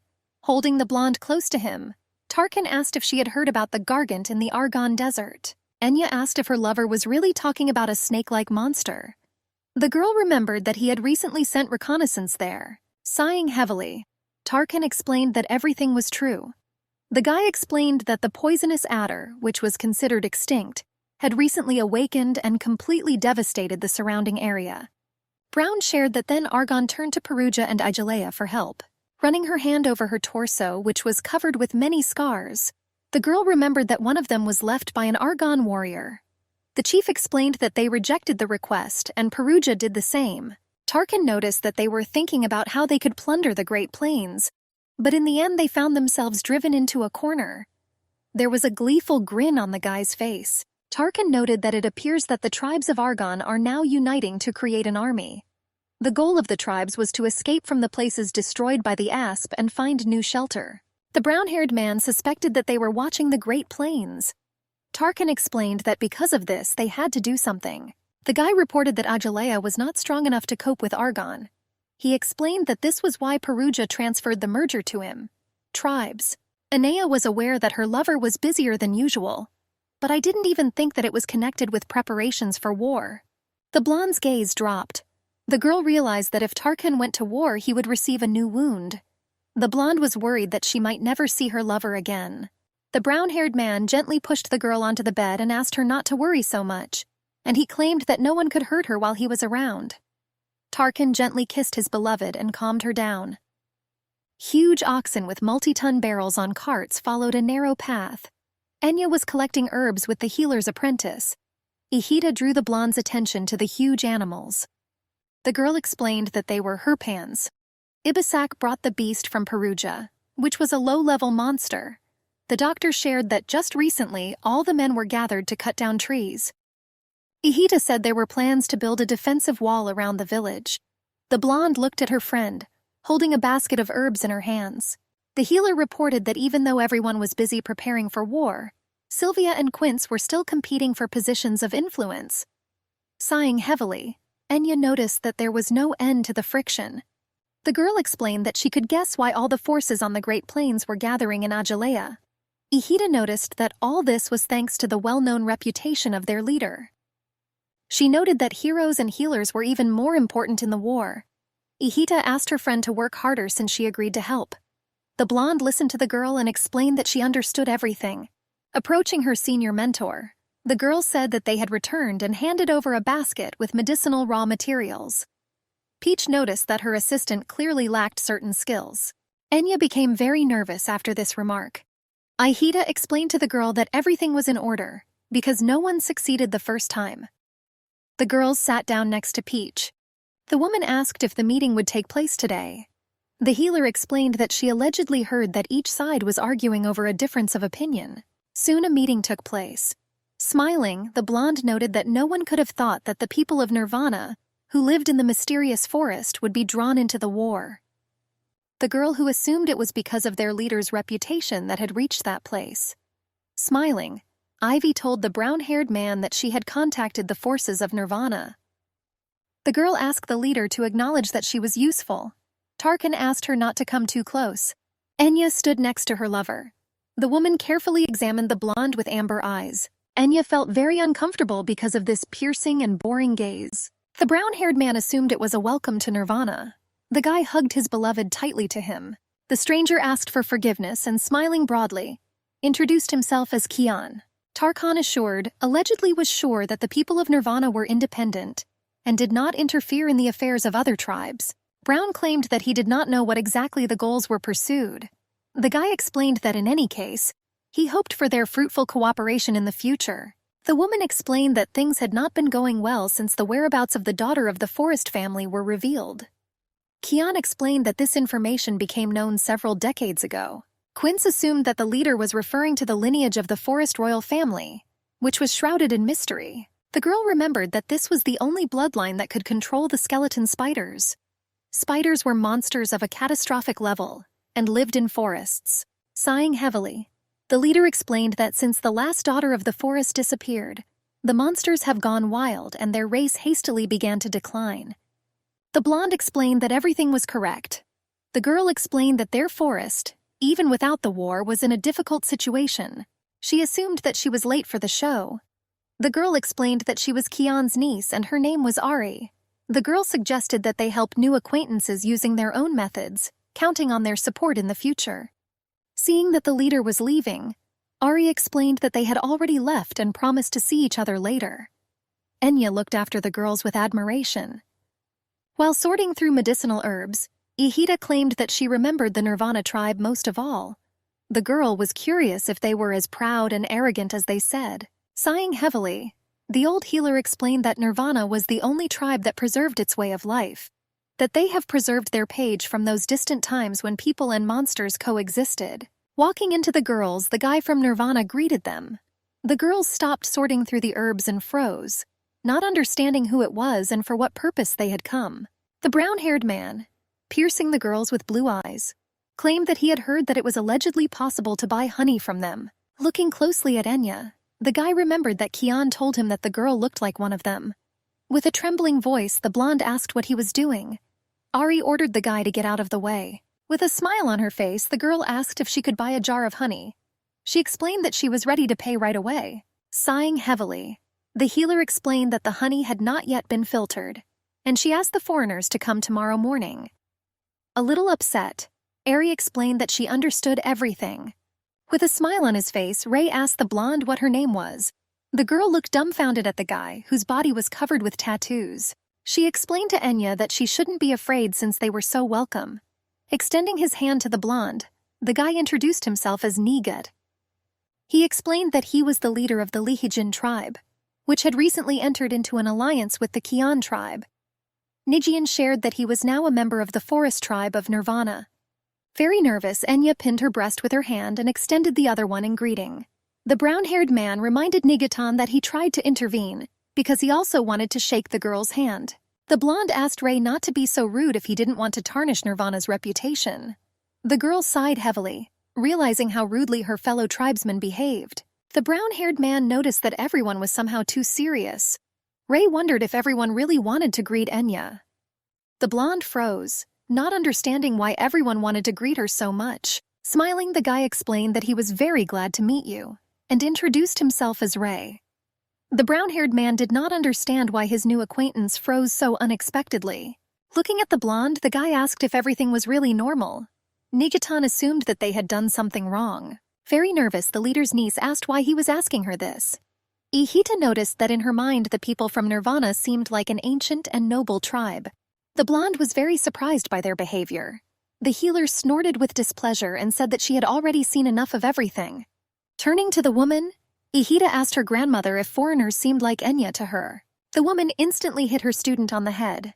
The girl jumped up and asked why she did this and why she hit her. The healer noticed that her student was talking nonsense. The grandmother asked what she meant. The woman asked Enya to stop having fun with strangers and get back to work. Smiling, the brown-haired man asked for forgiveness for disturbing them. Ray explained that they would be back a little later. Smiling, the guy suggested that he and Enya would see each other tomorrow. The blonde turned around when she heard someone enter. With a radiant smile, Ray announced that he was back. The brown-haired man asked the girl how she slept. The guy recommended his girlfriend, introducing her as PR. The girl with purple hair smiled and said hello and explained that she was very glad to meet you. PR suggested that the blonde must have been embarrassed by Ray's behavior. Very confused, Enya explained that this was not so at all. The brown-haired man asked Enya how she spent the night. Ray asked if she missed him. With anger in her voice, Ihita asked how he could say such a thing. Enya smiled and thought to herself that she didn't find such attention unpleasant. Ray asked the blonde why she followed them. Ihita snapped at him to mind his own business. The girl explained that she could not leave the brown-haired man alone with Enya. Sitting down on a hot stone, Pyarka invited her new friend to sit next to her. The blonde asked if their women and men lived separately. With a smile on her face, the foreigner explained that the women's community was headed by Kian, and the men's community was headed by Nigitan. Nodding towards Ihita and Ray, the girl explained that this was one of the reasons why both sexes rarely got together. Stuttering a little, Enya asked if it was normal for them to live without men. Smiling, Pyarka explained that the Nirvana girls were strong and independent. The foreigner explained that this did not matter much to them. The brunette said that they had children every spring. The girl asked if it was like Sabat. Sighing heavily, the brunette explained that the forest had been restless lately. Pyarka said that she was very glad that she met the blonde at such a turbulent time. Enya was surprised by this conversation and a little embarrassed. Smiling, the blonde realized how pleased she was to hear that. Taking Enya by the hand, the foreigner explained that on the first day of the month, a purification ritual was performed. PR asked the blonde if she would come. A little confused, Enya asked what kind of ritual it was. The brunette explained that the people of Nirvana lost their unique life force if they left the forest in which they were born. Pyarka explained that because of this, those who left the forest had to undergo a purification ritual. Very embarrassed, Enya asked why her presence at such an important ritual was needed. Pulling the blonde away from the story about the ritual, Ray invited the girl to go play. Ihita asked the brown-haired man what he was looking at. The guy explained that he didn't see anything. After hesitating a little, Enya promised to ask Tarkan. The brunette asked if he was the leader of the tribe. Pyarka explained that the guy seemed very strong to her. The foreigner shared that she had never seen such scars before. The brunette explained that she understood why his opinion was important to Enya. The girl assured that in any case you would look forward to the blonde's decision. Events are transferred to Tarkan's house. The guy gently kneaded his beloved's sore legs. Without opening her eyes, the girl called the name of her lover. Gently stroking his leg, Tarkan promised that he would soon finish. Rubbing her sleepy eyes, the girl assumed that he was very tired. After another squeeze of her hands, the girl groaned in pain and her body shuddered. The brown-haired man asked if everything was okay with her. The guy explained that a lot of time had passed and it was now very difficult for him to control his strength. Tucking his silky hair behind the girl's ear, the brown-haired man asked for forgiveness for waking her up. Tarkan invited his beloved to sleep a little more. The girl groaned heavily and quickly plunged into the world of dreams. The brown-haired man hovered over the girl's fragile body. Tarkan carefully extended his hand, but after a moment he pulled it back. The guy hugged his beloved tightly to him. The brown-haired man wished Enya good night. When he fell asleep, he had a wide smile on his face. Birds soared in the blue sky. The sun's glare played on her white wings. Waking up and trying to get up, the blonde realized that her ankles were much better. Enya looked back, realizing that the guy was no longer there. Touching the already cooled place, the girl realized that her lover had gotten up much earlier than her. The blonde realized that for the first time in a long time she was able to see her lover. The girl was disappointed that in the darkness of the night she could not even see his face properly. The blonde remembered that she forgot to ask Tarkan about the ritual. Enya was sure she had heard something about another meeting. The girl suggested that you could meet him during the break. The huge tent camp stood in the midday sun. Limping heavily, the blonde walked to her lover. Enya didn't know what to do since she spent too much time packing lunch. The girl was worried that she was now late. Pressing a small package to her chest, the girl hopefully tried to find the brown-haired man with her eyes. Hearing her familiar voice, the girl pulled back the curtain, wanting to go inside. With aggression, the brunette asked if the guy would perform a ritual in honor of the goddess Agila. The girl recalled that the ritual had been carried out before going to war since ancient times.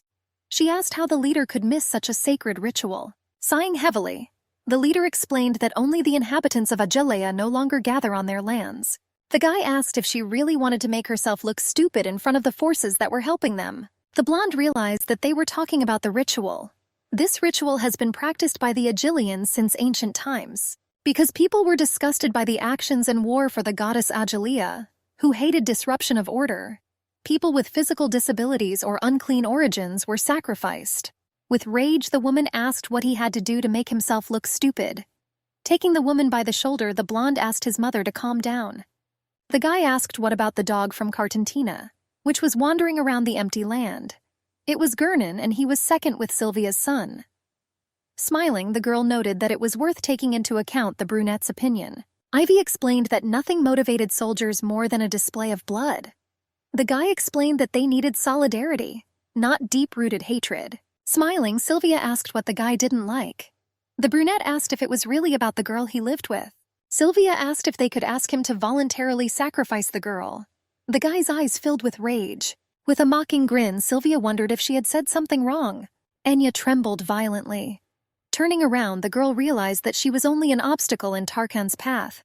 The blonde was sitting on a huge stone. The girl realized that it would be better this way. Unwrapping the package, she realized that if she had brought her lover this terrible dinner, she would have been humiliated. The light of the torch was quickly approaching the girl. The blonde turned to the girl. With a grin, the guy noticed that they had not seen each other for a long time. Gernon Sarkasikina said that he was very worried about the blonde. Enya became very nervous, remembering that conversation. The girl was surprised that the meeting ended so early. The blonde realized that she needed to go home before her lover returned. In a trembling voice, Enya explained that she had to go. The guy asked if she really had a secret meeting with the leader. The blonde reminded him with a grin how busy he had been lately, and that they had not had the opportunity to meet. Turning around, Enya asked what he meant. The girl assumed that the blonde was talking about what happened then. Some time ago, Tarkan and his beloved were basking in their workplace. At that moment, Gernon came in, noticing the lovers. Approaching the girl, the blonde explained that he had long been interested in why the leader stayed close to her. The guy explained that after what he saw that evening, he immediately understood everything. Very nervous, the blonde pushed the guy away and asked him to stop the bullying. At this very time, a lunchbox for her lover slipped out of Enya's hands. The rice balls scattered into many small grains. Looking over the girl's shoulder, Gernon asked what the girl had lost. A small pebble accurately flew into the guy's head. Dropping the torch, the guy asked who dared to do this. Smiling, Ray explained that he was very sorry and it accidentally slipped out of his hands. Turning around, Enya saw a brown-haired man throwing another stone, aiming at the offender's head. With a smile on his face, he asked his friend how she was doing. Tears welled up in Gernon's eyes. The blonde asked the stranger if he came from the forest of Nirvana. The guy asked the foreigner if he knew who he was. Laughing, Ray explained that it was hard not to know the best mama's boy in Agili. Shotten gracefully jumped from the tree after humiliating Gurnan. The blonde asked what Ray was doing in the forest so late. The brown-haired man explained that he wanted to relax for the first time in a long time, but he accidentally saw how that guy treated Enya. There was tension in the air. Enya tried to explain in a trembling voice that she just wanted to bring Tarkan lunch. The blonde explained that she came at the wrong time. The girl assured that on the way back, she wanted to rest a little and met Ray. Brown eyes pierced the foreigner right through. Holding his beloved close, the brown-haired man asked if the foreigner had touched her. Very nervous, the blonde explained that this was not the case and she just said hello to him. The girl realized that if she told the guy about what Gurnan did, you might make a fuss. Enya realized that everyone was busy preparing for war, and she could not afford to distract the brown-haired man with unnecessary things. The blonde, clinging tightly to the guy, explained that she really wanted to see him and come in at least for a while. The girl explained that her lover was once again late home. Tarkan turned to his beloved, but their conversation was interrupted by the sudden appearance of girls from the forests of Nirvana. The blonde reminded the guy that she told him to wait in the barracks. The girl asked why he was aggravating everything. Ray asked what she was talking about. The guy explained that everything was not like that at all. Smiling, Kian noticed that her fellow tribesmen were simply terrible. The brown-haired man asked Kian if she didn't choose these people. The woman explained that she needed to ask about one very important thing. The guy asked what she meant. Extending her hand, Kian explained that she would like to invite Enya to the upcoming Nirvana ritual. Tarkan recently spoke to the woman and explained that he refuses. Ahri explained that no one asked Enya to join the ritual. The girl suggested that she just look. Smiling, the guy noticed that the foreigner did not understand. Tarkan asked since when the people of Nirvana became so interested in his woman. Looking around at the foreigners, the guy explained that it was better for them not to approach Enya. Kian asked why he was so protective of the girl. The woman asked if the brown-haired man thought that his beloved might be unpleasant. Enya trembled violently, clinging tighter to her lover. Pushing the blonde away from him, the guy explained to the foreigner that he did not expect such curiosity from her. Ari asked to wait a second. The blonde suggested asking Enya's opinion. The girl asked the blonde what she herself would like. Tarkan whispered that if his beloved doesn't want to, then she doesn't have to answer. Very nervous under Tarkan's stern gaze, the blonde explained that she really wanted to go to the ritual. Enya, looking at her lover, realized that she was glad that Tarkan allowed her to take that action. She assumed that it might not work out.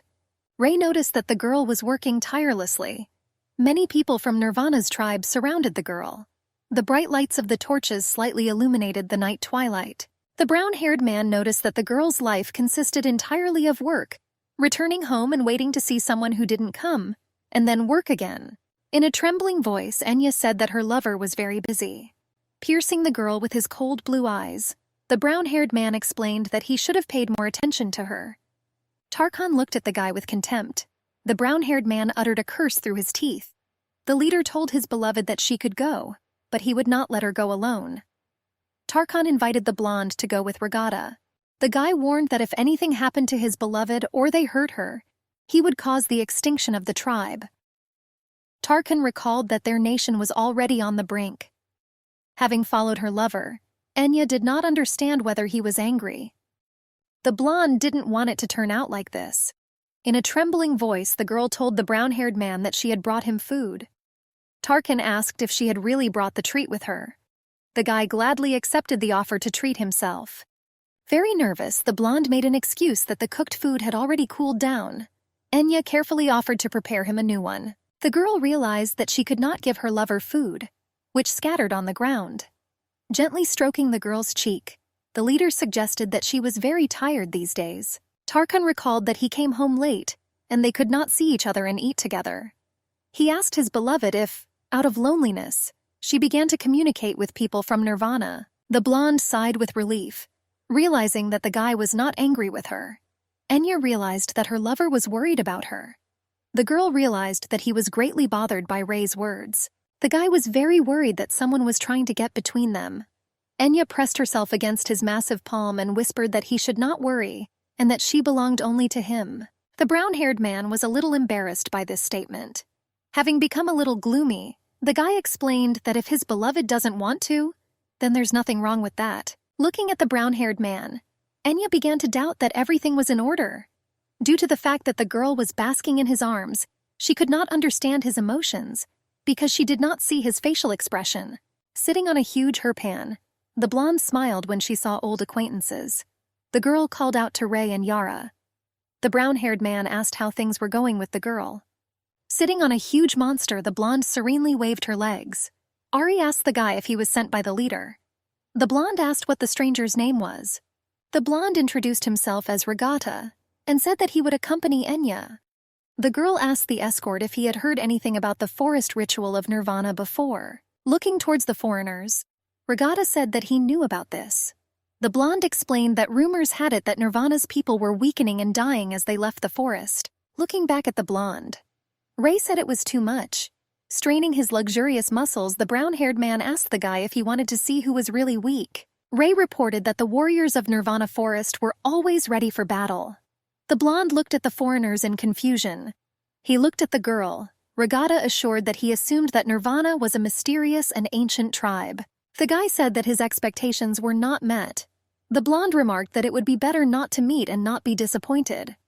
Ray, without hiding his aggression, asked what the guy was talking about. The forest warrior asked Regatta how he dared to ignore him. Watching the unusual quarrel, the blonde couldn't help but laugh. The sun was getting closer and closer to sunset. Soon the night forest was illuminated by the dim and distant light of stars.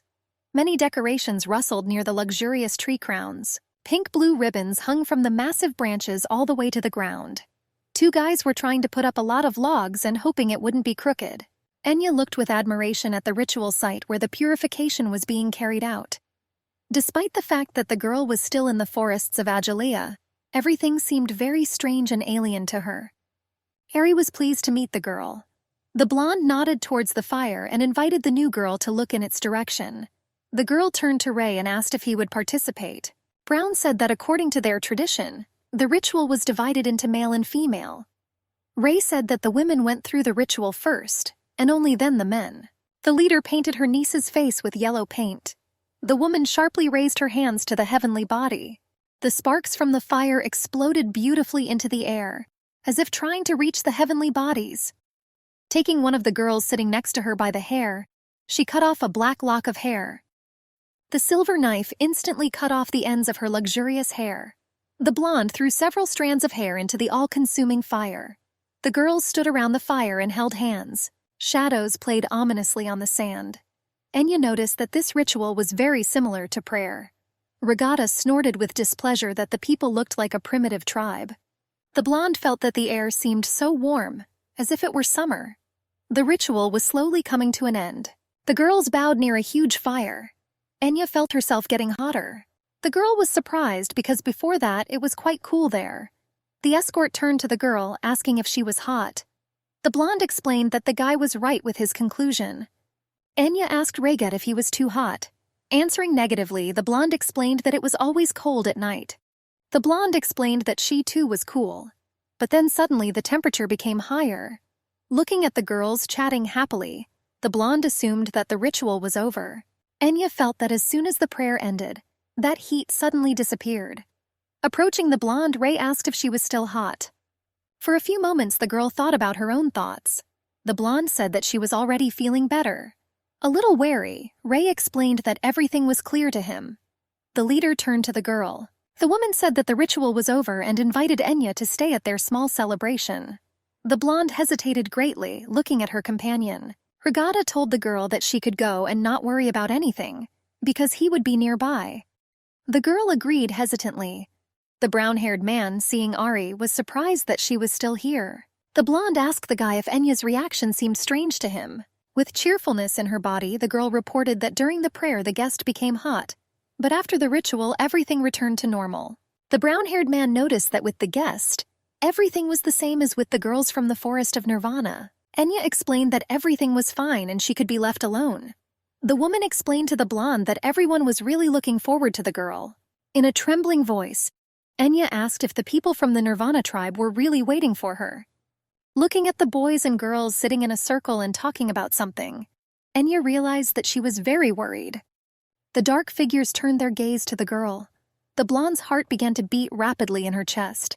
She suggested that if she said that she wanted to go home, Kian would be very angry. The brunette waved to our heroine with a smile on her face. With enthusiasm, the girl realized that Piarka was meeting her. Having hastened a little, Enya tripped on a stone with her lame leg. The blonde fell awkwardly to the ground. Enya was very worried because there were a lot of people around. The girl felt how embarrassed she was. The blonde suggested that she would be a source of laughter. Enya's body was shaking violently. The girls surrounded her with care. They carefully asked if she was unwell and if she was injured. One of the Nirvana girls offered to bring a first aid kit or call a doctor. The blonde explained in a trembling voice that she was fine. Once again apologizing, she explained that her leg did not obey her at all. Laughing, Ari assured the guests that there was no need to apologize and asked how she was feeling. Piar with displeasure threw away the pebble that blocked the path of her new acquaintance. Kian sternly ordered the girl to get out of the way and give her more space. The leader asked her people how many times she had ordered them not to frighten the foreigner. Helping the blonde up, the woman explained that she had heard that Enya had sore legs, and she carefully asked if everything was okay with the girl. Blushing a little, she realized that no one from Nirvana's tribe treated her with prejudice. Enya explained that they didn't have to worry about her. The girls of Nirvana breathed a sigh of relief. Walking up to the blonde, Ari hugged her. The girl offered to start the holiday if everything was fine with her friend. The girls from the Nirvana tribe sat down around the guest. Ari explained that she would really like to braid her hair blonde. Piarka explained that she had heard that the man who took the spring oath was the leader of the Ajili tribe. The blonde asked uncertainly, guessing that the spring oath was similar to their tribe's marriage system. The brunette explained that men and women vow to each other to take care of their partner for the rest of their lives. Ari explained that such couples also had children. The girl asked, was there such a system in Ajalea? A little confused, Enya answered in the negative. Very angry, the blonde suggested that Ajili's approach was better than theirs. Ari explained that until she herself gave birth to Yasmin, she switched all the time from one man to another. The girl admitted that she did not expect that only one would remain next to her. I asked the guest if she really didn't know this, although she was next to her all the time. Hugging her child, the girl explained that her daughter Yasmin was there. Enya assumed that the girl was her age. The blonde was surprised that the girl had such an adult child. The girl realized that her friend's daughter was incredibly beautiful. Enya realized that for some reason the baby seemed very familiar to her. Rocking the baby in her arms, one of the girls asked how old Enya's child was. Very embarrassed, the girl explained that she did not have children. She asked how the girl lived with a man all her life and could not conceive a child. The girl suggested that the leader of the tribe was infertile. In a trembling voice, Enya explained that everything was fine with Tarkan. Enya wanted to share her problems about the child. Fortunately, the blonde Piarka abruptly changed the topic of conversation. The brunette reminded them that the spring season was approaching and they would soon go into heat. Piarka suggested not being interested in what was happening in someone else's house and thinking about how to attract more people to their tribe. The girl noticed that their tribe was slowly dying out. One of those sitting there explained that she did this every night. Kian asked the girls to shut up as Enya was very embarrassed. The blonde noticed that the residents of Nirvana were kind and pleasant people. The girl realized that they worked hard for the benefit of their tribe. I was very upset that my neighbors had a very high mortality rate. She thanked the blonde for her concern and offered her a glass of amber liquid. Enya explained that she was very sorry and did not want to bring up such a painful topic. The woman explained that there was no need to apologize. Kian noticed that if the daughter of the forest had been next to them, more people would have survived. The blonde suggested that the daughter of the forest was wonderful.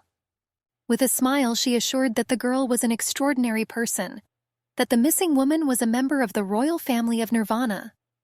The daughter of the forest introduced her origins from ancient times.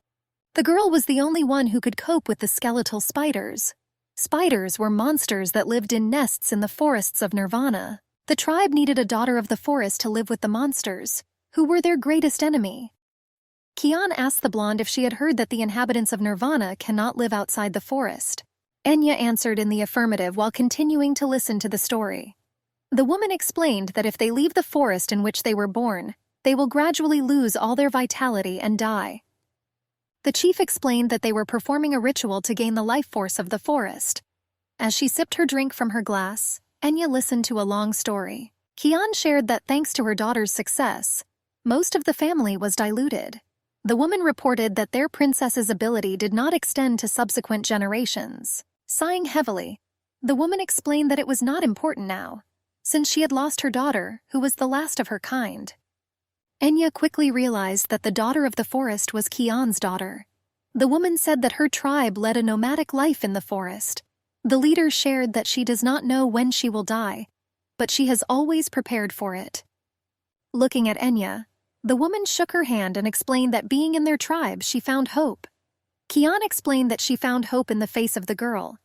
The blonde was sincerely surprised that the leader of one of the Nirvana tribes saw hope in her. Enya didn't understand what the woman meant. Distracting the girls from the conversation, Ray asked what the girl was doing with the leader. Kian snapped at the guy that their guest was obviously scared. He explained that he was worried that the blonde had run away. Enya asked if the ritual was completed. Looking at the girl, Ray asked if she wanted to go with them.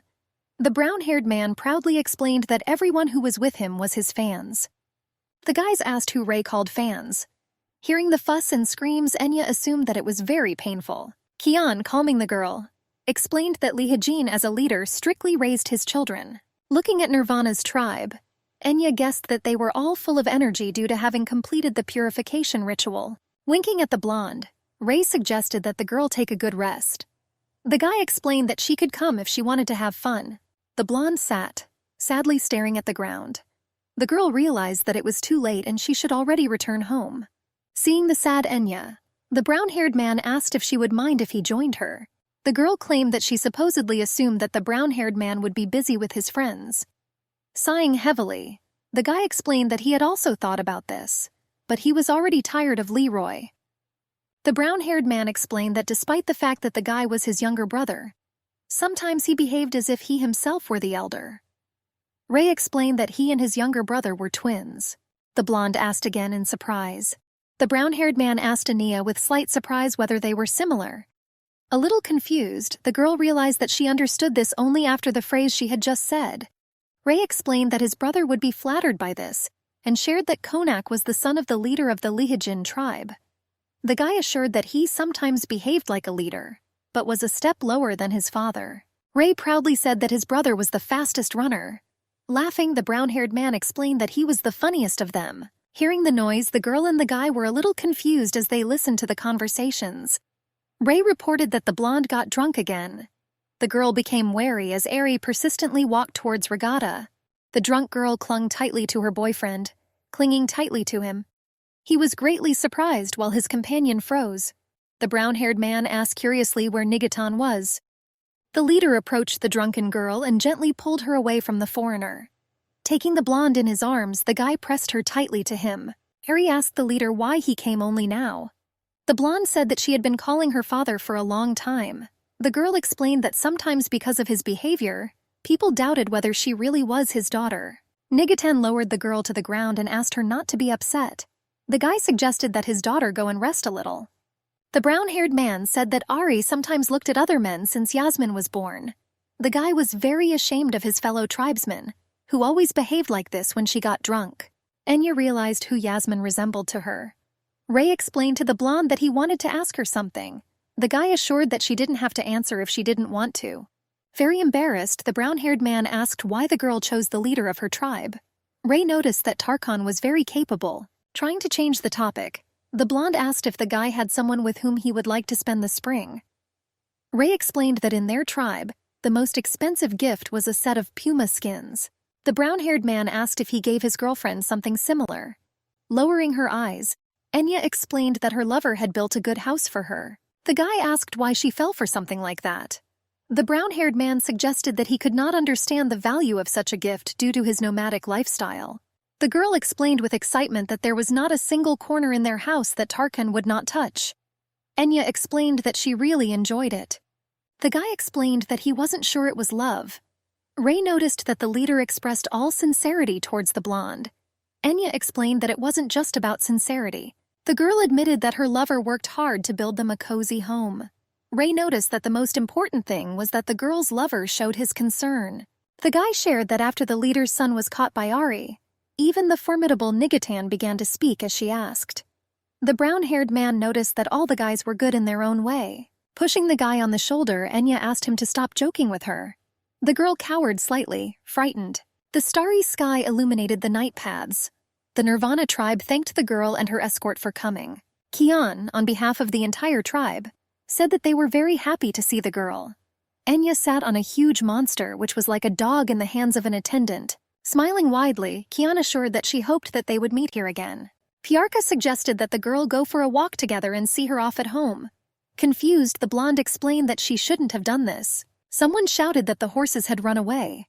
The reporter asked to hurry up and call for more help. The brunette turned to the guy. Regatta asked what happened. The girl reported that the horses that were supposed to transport things had gone crazy. Piarka sadly announced that dozens of horses went crazy and ran away at the same time. The blonde asked where the leader of their tribe was. The girl reported that the leader headed to the grain storage with the elders. Enya reminded the guy that he needed to hurry up. The blonde explained that the grain storage facility was nearby. The girl claimed that she could go further on her own. Regatta asked the girl if she was sure that everything was in order.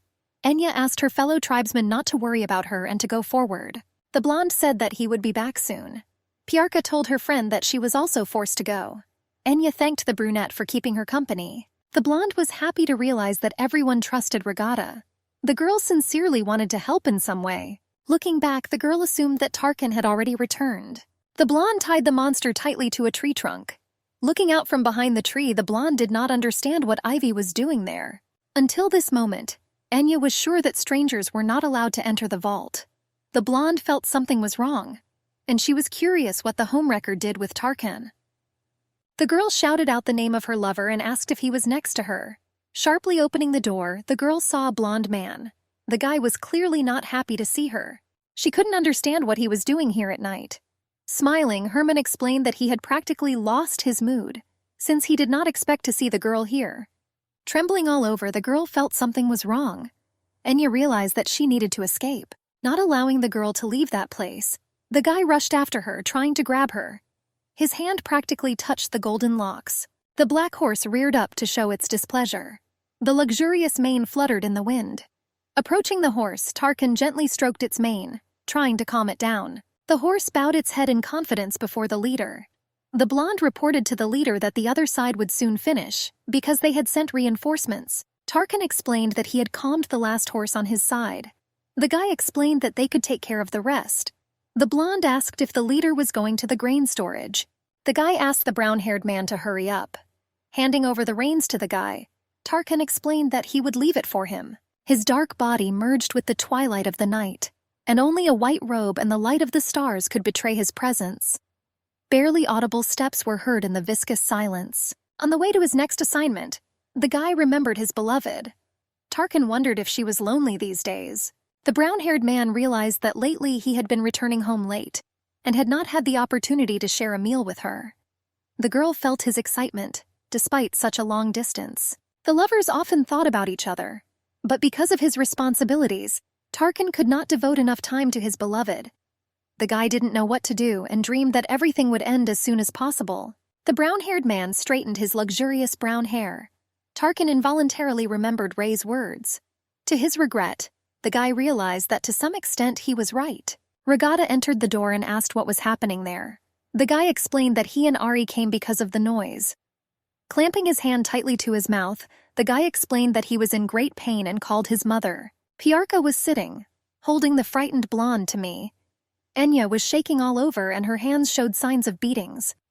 Ivy ordered one of the girls to bring someone. Writhing in pain, the blonde explained that he didn't do anything. Regatta asked if he had really gone crazy. Mama's boy argued that he was quietly checking the grain storage. The guy argued that Enya went inside and took off all her clothes, like a girl of easy virtue. Unable to bear her friend's insult, Piarka asked who he was telling such nonsense to. When the brown-haired woman entered the storage room, she noticed how he attacked Enya, trying to tear off her clothes. With rage, Piarka declared that the guy had a brain the size of a grain of rice. The girl shared that when she was walking in the forest, the calm of the night was broken by noise, and so she followed the sound. The brunette said that she heard Enya screaming inside the granary. Piarka explained that if she had not made it in time, something terrible could have happened. The blonde asked not to make him laugh and tried to prove that the girl was deceiving everyone. The guy looked at Ivy hopefully and asked him to tell them. The blonde asked the leader's daughter to say that she was with him a minute ago. The girl claimed that she left the house when she heard a horse run away. Enya looked at her rival with disbelief because she saw her leaving the granary. Going inside, Tarkan asked what the girls were doing there. Enya's vision began to blur sharply, and her heart jumped out of her chest. Covering her neckline, the girl looked at her lover. The leader's gaze was cold and unshakable. A bright flame illuminated the huge room. Sparks of flame flew into the air while Tarkan was held back by several strong guys. Supporting her beaten son, the brunette asked if the elder would really judge Herman. And she recalled that she was the daughter of Karen, who was the highest elder in Agile. The brunette angrily said that the father of her child was the head of Kananti, pointing to her son, whose body was covered with many bruises and abrasions. She assured that her child was now barely breathing. The brunette angrily asked why they tried her son, instead of the bastard and whore who started this. Unable to contain his emotions, Tarkan announced that his beloved had not done anything wrong. The brown-haired man asked if their valiant law didn't say that a man should not touch a woman if she doesn't want to. The guy reminded the high-ranking lady that her son threatened his girlfriend and tried to rape her. The brunette ordered the guy to shut up. The mother asked Gernon how he could explode because of a simple woman. The brunette sternly told her son that this once again proved that he was not suitable for the role of leader. The woman explained that she had lost her eldest son in the Zephyrone War. The high-ranking lady assured that he knew that death awaited him, but gave his life for the victory of Ajalea. The brunette recalled that he took on the role of bait to distract the enemies. The woman explained that he could live in abundance only because her son sacrificed himself for the good of his homeland. The brunette, with tears in her eyes, asked if the elder was still planning to punish Gernon. The woman explained that she sacrificed her eldest son for the sake of her homeland. The high-ranking lady explained that no one had the right to insult her and her family. Raising her hand, Ivy explained that she was very embarrassed to interfere in their internal affairs. The girl explained that as a person who was there, she wanted to say a few words. Ivy noted that Herman was not without sin, but he did not end up raping Enya. The elder stated that Representative Perugia had a point. The old man explained that he understood Tarkan's anger. The man explained that it was just a threat and nothing actually happened. The elder noticed that the general was in a terrible state because of the brown-haired man. The man asked what punishment he had the right to demand. Tarkan explained that he was very tired due to the whole situation with the horses. The brown-haired man suggested finishing this matter as quickly as possible. Tightly gripping the hem of her dress, Enya realized that the situation was getting very tense. The girl realized that it was all her fault. Taking Herman firmly by the throat, Tarkan noticed that he was excellent at talking nonsense instead of coherent sentences. The brown-haired man noted that nothing would happen if he killed him. The guy reminded Herman that each of them had several lives. Tarkan reminded Harabio that he made a promise to him when he appointed him to the position of leader of the tribe. The brown-haired man explained that if he continued to behave like this, then he too would not keep his word. Tarkan's hands clenched tightly with rage. Events moved back several years, before Tarkan became the leader of the tribe. Jarabio told the guy that the coming-of-age ceremony in Agili was a sacred ritual. The man explained to the brown-haired man that the ritual recognizes a person as a full member of the tribe. The elder asked the guy if he was really asking for a chance to perform a ritual for the sake of a girl from the slums. Tarkan recalled that he too came from the slums like his beloved. The guy asked why he could take it but she couldn't. Taking a look at the couple, Harabio asked if the guy really didn't know something. Sighing heavily, the brown-haired man realized how ridiculous those excuses were. Tarkan felt hostility from the elder's hypocrisy. Catching the guy's gaze at everything, Enya became very nervous. The girl bowed her head and asked for forgiveness. Tarkan asked the elder if he remembered what he said when he appointed him leader of the tribe. The brown-haired man asked Haribo if he had not promised him that he would never allow them to experience such humiliation as coming-of-age ceremonies. The guy sternly asked if they had agreed on this issue. The visibly nervous elder explained that at that time the guest was wounded and unconscious. Haribo recalled that many other misfortunes happened at that time. Piercing the man with his gaze, Tarkan explained that if he continued to behave this way, he would not keep his word to him. Brown explained that if he does not guarantee Enya's safety according to the law of Agili, and does not cut off the culprit's limb and give the appropriate punishment, then Tarkan will resign as leader of the tribe and commander of the coalition forces. Around the hall, they began to whisper nervously about what would happen to them in this case. Someone asked the leader if he would really abandon the expedition. Haribo asked the guy how he could say such irresponsible things. The elder reminded Tarkan that he was called not just the leader of the tribe, but also the commander of the coalition forces. The man explained that they could only go on that expedition thanks to the brown-haired man. Tarkan ordered to give him what he wanted. There was rage on the guy's face. The guy explained that if the conversation was about responsibility, then everyone needs to bear it. Drops of cold sweat ran down the elder's face. Enya hoped that her lover would not do this because of her. The guard explained to Kian that the trial was going on, and she was prohibited from entering there. Raising her hand, the woman sternly explained that this also concerned them. Upon entering the courtroom, the woman assumed that they were late. The woman brought with her several more people from her tribe. Kian asked if the trial ended without them. Enya was very surprised to see old acquaintances. The girl did not understand why members of Nirvana's tribe came to the courtroom. Ari waved at her friend with a smile on her face. The people from the tribe were armed with bows and arrows. The blonde stood holding her hands tightly to herself. The girl was very nervous about this situation, and she asked her friend for forgiveness for being able to be here with her from the very beginning. The girl asked Enya if she should have brought everyone to the courtroom. The blonde asked the girl not to worry about her. She asked the foreigners what they did at the trial. With a wink, Arya explained that they had not left the members of Nirvana's tribe. This phrase flashed through Enya's head again. The elder asked the newcomers what they were doing. The man noticed that it was very rude. Haribo explained that outsiders who were not involved in this matter were not allowed to enter. Looking at the trembling victim, Kian explained that then they were obliged to stay. The woman explained that she would take this opportunity to shed light on an important detail. The leader explained that the blonde was a member of the tribe, as well as a daughter of the forest. Kian noticed that the blood of the royal family flowed in the girl's body. Enya didn't understand what the woman meant by daughter of the forest. Tarkan looked back at the speaker in surprise. Sylvia barked indignantly that this could not happen. Holding her wounded son close, the brunette explained that the girl came from an empty field. The women asked how they could say that the victim was from the Nirvana forest. Sylvia exclaimed why there was that lie. Bowing her head, the woman explained that the words of the leader of the Nirvana tribe were true.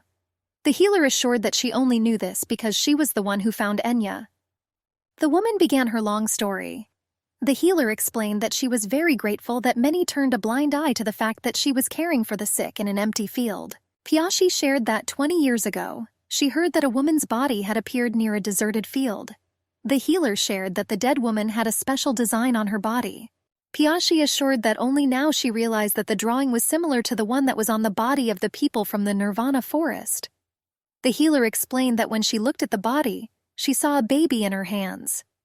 The woman explained that it immediately became obvious to her that he was the biological child of the deceased. It turned out to be Enya. Ripping out her vocal cords, Sylvia ordered the woman not to lie. The brunette asked why the girl was in an empty field. Piashi shared that she entrusted the baby to the young mother and was indebted to her. The healer admitted that she lacked the skills to feed a newborn. Piashi said that when the problem with her leg was discovered, it caused a big stir. Sighing heavily, the healer explained that she had no choice but to send the girl into an empty field. Sylvia was outraged that it even sounded funny. With her eyes downcast, the blonde tried to figure out if she really was a member of the Nirvana tribe. Piashi assumed that this explanation was sufficient. Kian sternly stated that all the blonde's safety and authority no longer belonged to Ajalea. The leader sternly stated that the girl was under the responsibility of the forest tribe of Nirvana.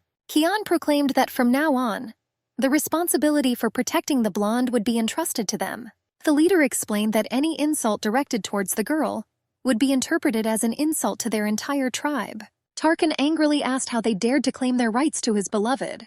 Yang explained that Enya was her granddaughter and the descendant of the daughter of the forest, whom they lost 20 years ago.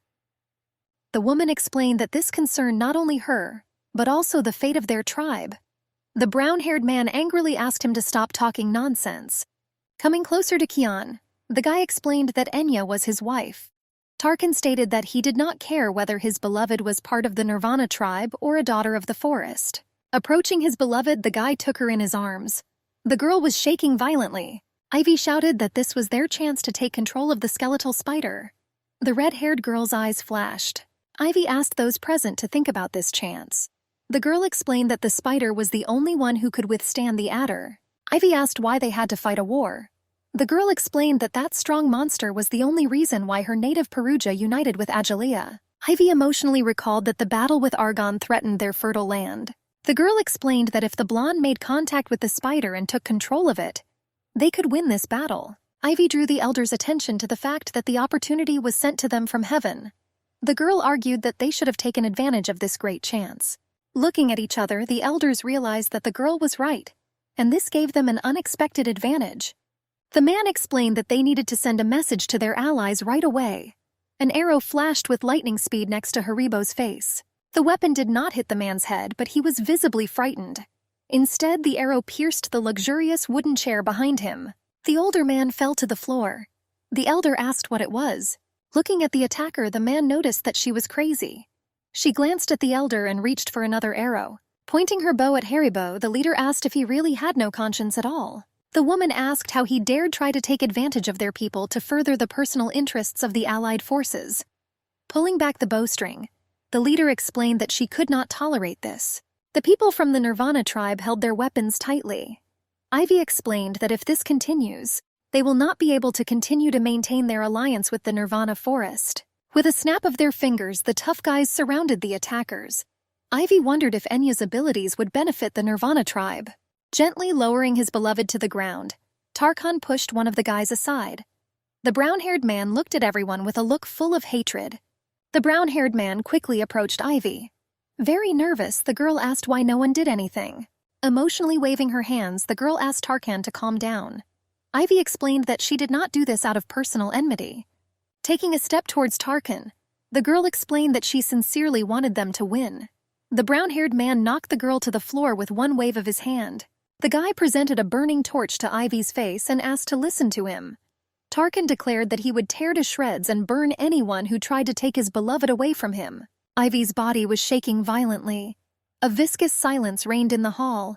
Having burst into the courtroom, the girl turned to Mrs. Sylvia. Coming closer, the girl asked what was happening. The blonde explained that she didn't have time to explain. The girl asked where Mrs. Serbia was. The woman stood next to her crippled son.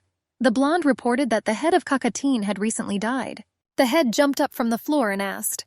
Haribo held his head, trying to comprehend what he had just said. The man sincerely could not believe it. Someone asked who would be the next head. With fear, the elder realized that most likely the conversation would come about Tarkan.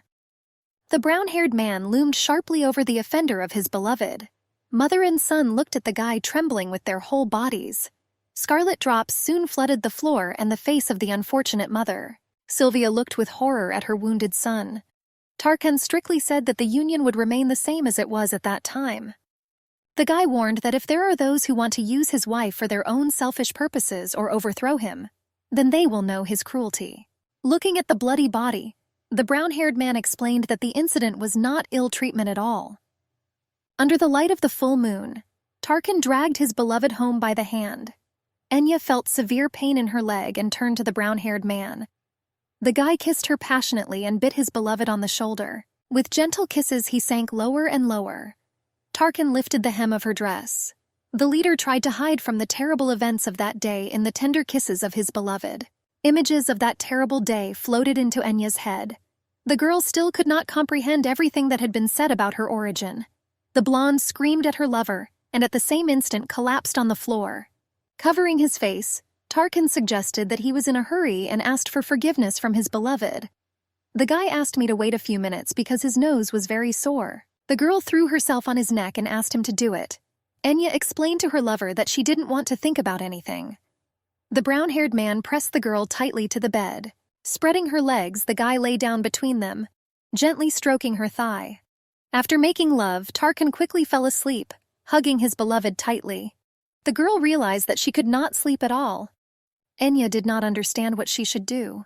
The blonde quietly got out of bed and decided to walk around the house at night. The girl accidentally disturbed her lover's peaceful sleep. Tarkan called out to the girl and asked if everything was okay with her. The guy suggested that she was too tired. Lowering her eyes and hesitating a little, Enya asked if she could tame the skeletal spider. Tarkan sternly asked his beloved to stop thinking about it. The brown-haired girl reminded her that she was very tired and asked her not to think about such useless things. The blonde explained that it was all pointless because the expedition would begin in just a couple of months. The girl explained that she was not sure that she could do this. Tarkan was pouring water from a golden teapot with a beautiful carved pattern. The blonde suggested that her lover discuss this with Kian. Impulsively throwing the kettle down, the guy asked if she had gone crazy. Tarkan asked the girl if she had noticed their reaction. The guy sternly asked his beloved how long she would continue to tell him about this. Enya explained that she did not do this for their sake, but for the sake of her lover. The blonde reminded him that he always thought about her safety. She insisted that she completely followed the leader's opinion. The blonde explained that she believed that he did everything for her safety. Enya explained to her lover that she still believed in it. The girl claimed that she really wanted to protect her lover and give him some strength. Unable to bear the topic of this conversation, the guy started screaming and ordered him to stop. Tarkan carefully handed the girl a freshly poured glass of water. The guy explained that she shouldn't worry about it and should do something about it and promised to take care of the situation. With sadness in her eyes, Enya asked her lover why he didn't let her do anything. The girl pushed him away angrily. A glass of cool water splashed on the floor. The girl explained that she knew her proposal sounded ridiculous. The blonde explained that she could also do something useful. Enya asked how much longer she could stand on the sidelines and just be a mute observer. The girl explained that she already knew that she was not worth trusting. Enya furiously demanded not to ignore her. With some confusion, Tarkan asked if he had really ignored her wishes. The brown-haired man explained that his beloved was the one who told him about the people of the forest of Nirvana. The guy explained that he was trying to find out if she had contact with foreigners without his knowledge. Tarkan asked if the girl understood how he felt when he found her in the warehouse. The brown-haired man sternly asked the girl why she didn't tell him anything. The guy asked if he really couldn't be relied upon to such an extent. In a trembling voice, she explained that everything was not as he thought. Unfortunately, the girl felt that something was wrong. The blonde explained that she didn't want to start a conversation where they only blamed each other and hurt each other. She lowered her eyes guiltily. Enya tried to comprehend how it all came to this. The brown-haired man asked his beloved to look at him. The girl pointedly turned her face to the side. The guy sat down on one knee and asked to listen to him. Tarkan promised that from now on he would never compromise her safety again. The brown-haired man gently began to stretch his white legs. The guy explained that just one of him was enough to sacrifice himself for the sake of his tribe. Tarkan gently kissed his beloved's foot. Pressing the girl to the soft mattress, the guy promised that this time he would definitely protect her. Gently running his hand over her waist lovingly, he explained that he didn't want to lose her. Enya noticed that her lover was a coward. The blonde explained that if that was the case, there was nothing she could do. The girl emotionally explained that at times she hated him very much. The brown-haired man explained that even if she hated him, he couldn't help himself. Gently kissing his beloved, Tarkan asked her to accept this fact. 3 full moons passed quite quickly. Power passed to Tarkan. The time has come for new orders in Agili. During the day, Enya worked at the pharmacy, but had no contact with anyone. Fortunately, the girl spent the night with her lover. Rising up on the bed, the guy asked his beloved to promise him that she would always be on his side and no matter what, would follow only him. The girl's shoulders, neck and chest were covered with kiss marks. Despite the fact that the blonde raised the topic of the daughter of the forest many times, Tarkan's reaction did not change. The guy didn't even try to hide his unhealthy obsession. The brown-haired woman took the word from the blonde 2 weeks before the expedition. After a hard day at work, the girl sat down on the sofa and realized how tired she was. Standing in the doorway, the brown-haired man called out to his beloved. Tarkan said that the ceremony would begin soon and asked the girl to get ready. His silhouette was buried in the rays of the setting sun. A little confused, she asked what ceremony her lover was talking about. He recalled that their wedding was supposed to take place today. Soon the lovers were already standing at the altar. Their gazes were directed at each other without paying attention to Haribo. Holy water was poured into luxurious glasses. The elder announced the beginning of the wedding ceremony. The man said that the bride and groom should quench their thirst with holy water. Haribo explained that the holy water represented their future responsibilities and obligations in marriage. With a deft movement of his hand, Tarkan poured the contents of the glass into himself. One of the girls reported that this was a deal in which the leader became related to Perugia and presented his wedding ceremony to Ajalea. The girl explained that she had heard the leader very insistent on holding a ceremony before he left on the expedition. She asked if this should be the atmosphere at a wedding. The blonde asked if something would happen. Pressing her finger to her lips, the brown-haired woman asked to be more careful with her words. The blonde asked if her friend really wanted to be like Gurnan. The guy's face was marred by several scars. The elder said that it was the bride's turn to drink the holy water. Enya stood with her head down, thinking about something of her own. Haribo turned to the girl again and asked her to drink holy water. The blonde wondered what the meaning of this ceremony was. The girl remembered that they had lived hand in hand for almost an eternity. Enya realized that it would be better, instead of this sudden ceremony, to return to where everything made much more sense. The girl dreamed of going back to the days when they first met each other. In those days, the brown-haired man greeted her with a bouquet of snow-white flowers. Despite her sore leg, the girl ran to him with all her might. Breathing heavily, she looked at him with loving eyes. At that time, Tarkan took her in his arms, looking at her beautiful face. In those days, they collected the scattered bouquet that the guy so wanted to give her. Tarkan and Enya spent a lot of time together. They laughed and had fun together. Enya didn't have time to notice how her hand took her glass. The blonde looked at her lover. It was clear in his eyes that she should drink this. Enya tried to comprehend what her lover meant. The girl wondered if the guy next to her was the same person from the past. Tarkan sharply clicked his glasses and drank the holy water again. The guy passionately kissed the blonde. He put down the glass with the remaining water and Tarkan asked to continue. The elder declared the lovers husband and wife. Events are moved forward 2 weeks. Enya watched her lover leave on the expedition. The guy stood proudly on a gray horse. The blonde understood that Tarkan was leading his army to war with Garganta. The girl looked after him with hope. She prayed that her lover would return safe and sound. Soon the village, without its leader, was divided into 3 factions. The first faction was led by Sylvia. The second faction of immigrants centered around the annexed Perugia. The last faction, consisting of the remaining people, revolved around Piasha's witchcraft. Enya realized that they were lucky to have many people left. The blonde carefully picked the leaves of medicinal herbs. Wiping the sweat from her brow, the girl realized that they had always had a shortage of workers. Bursting into the office, the healer Ikita reported to Aunt Piashi that a problem had occurred. In a trembling voice, the girl said that they were overtaken by the plague. Enya shuddered nervously upon hearing such news.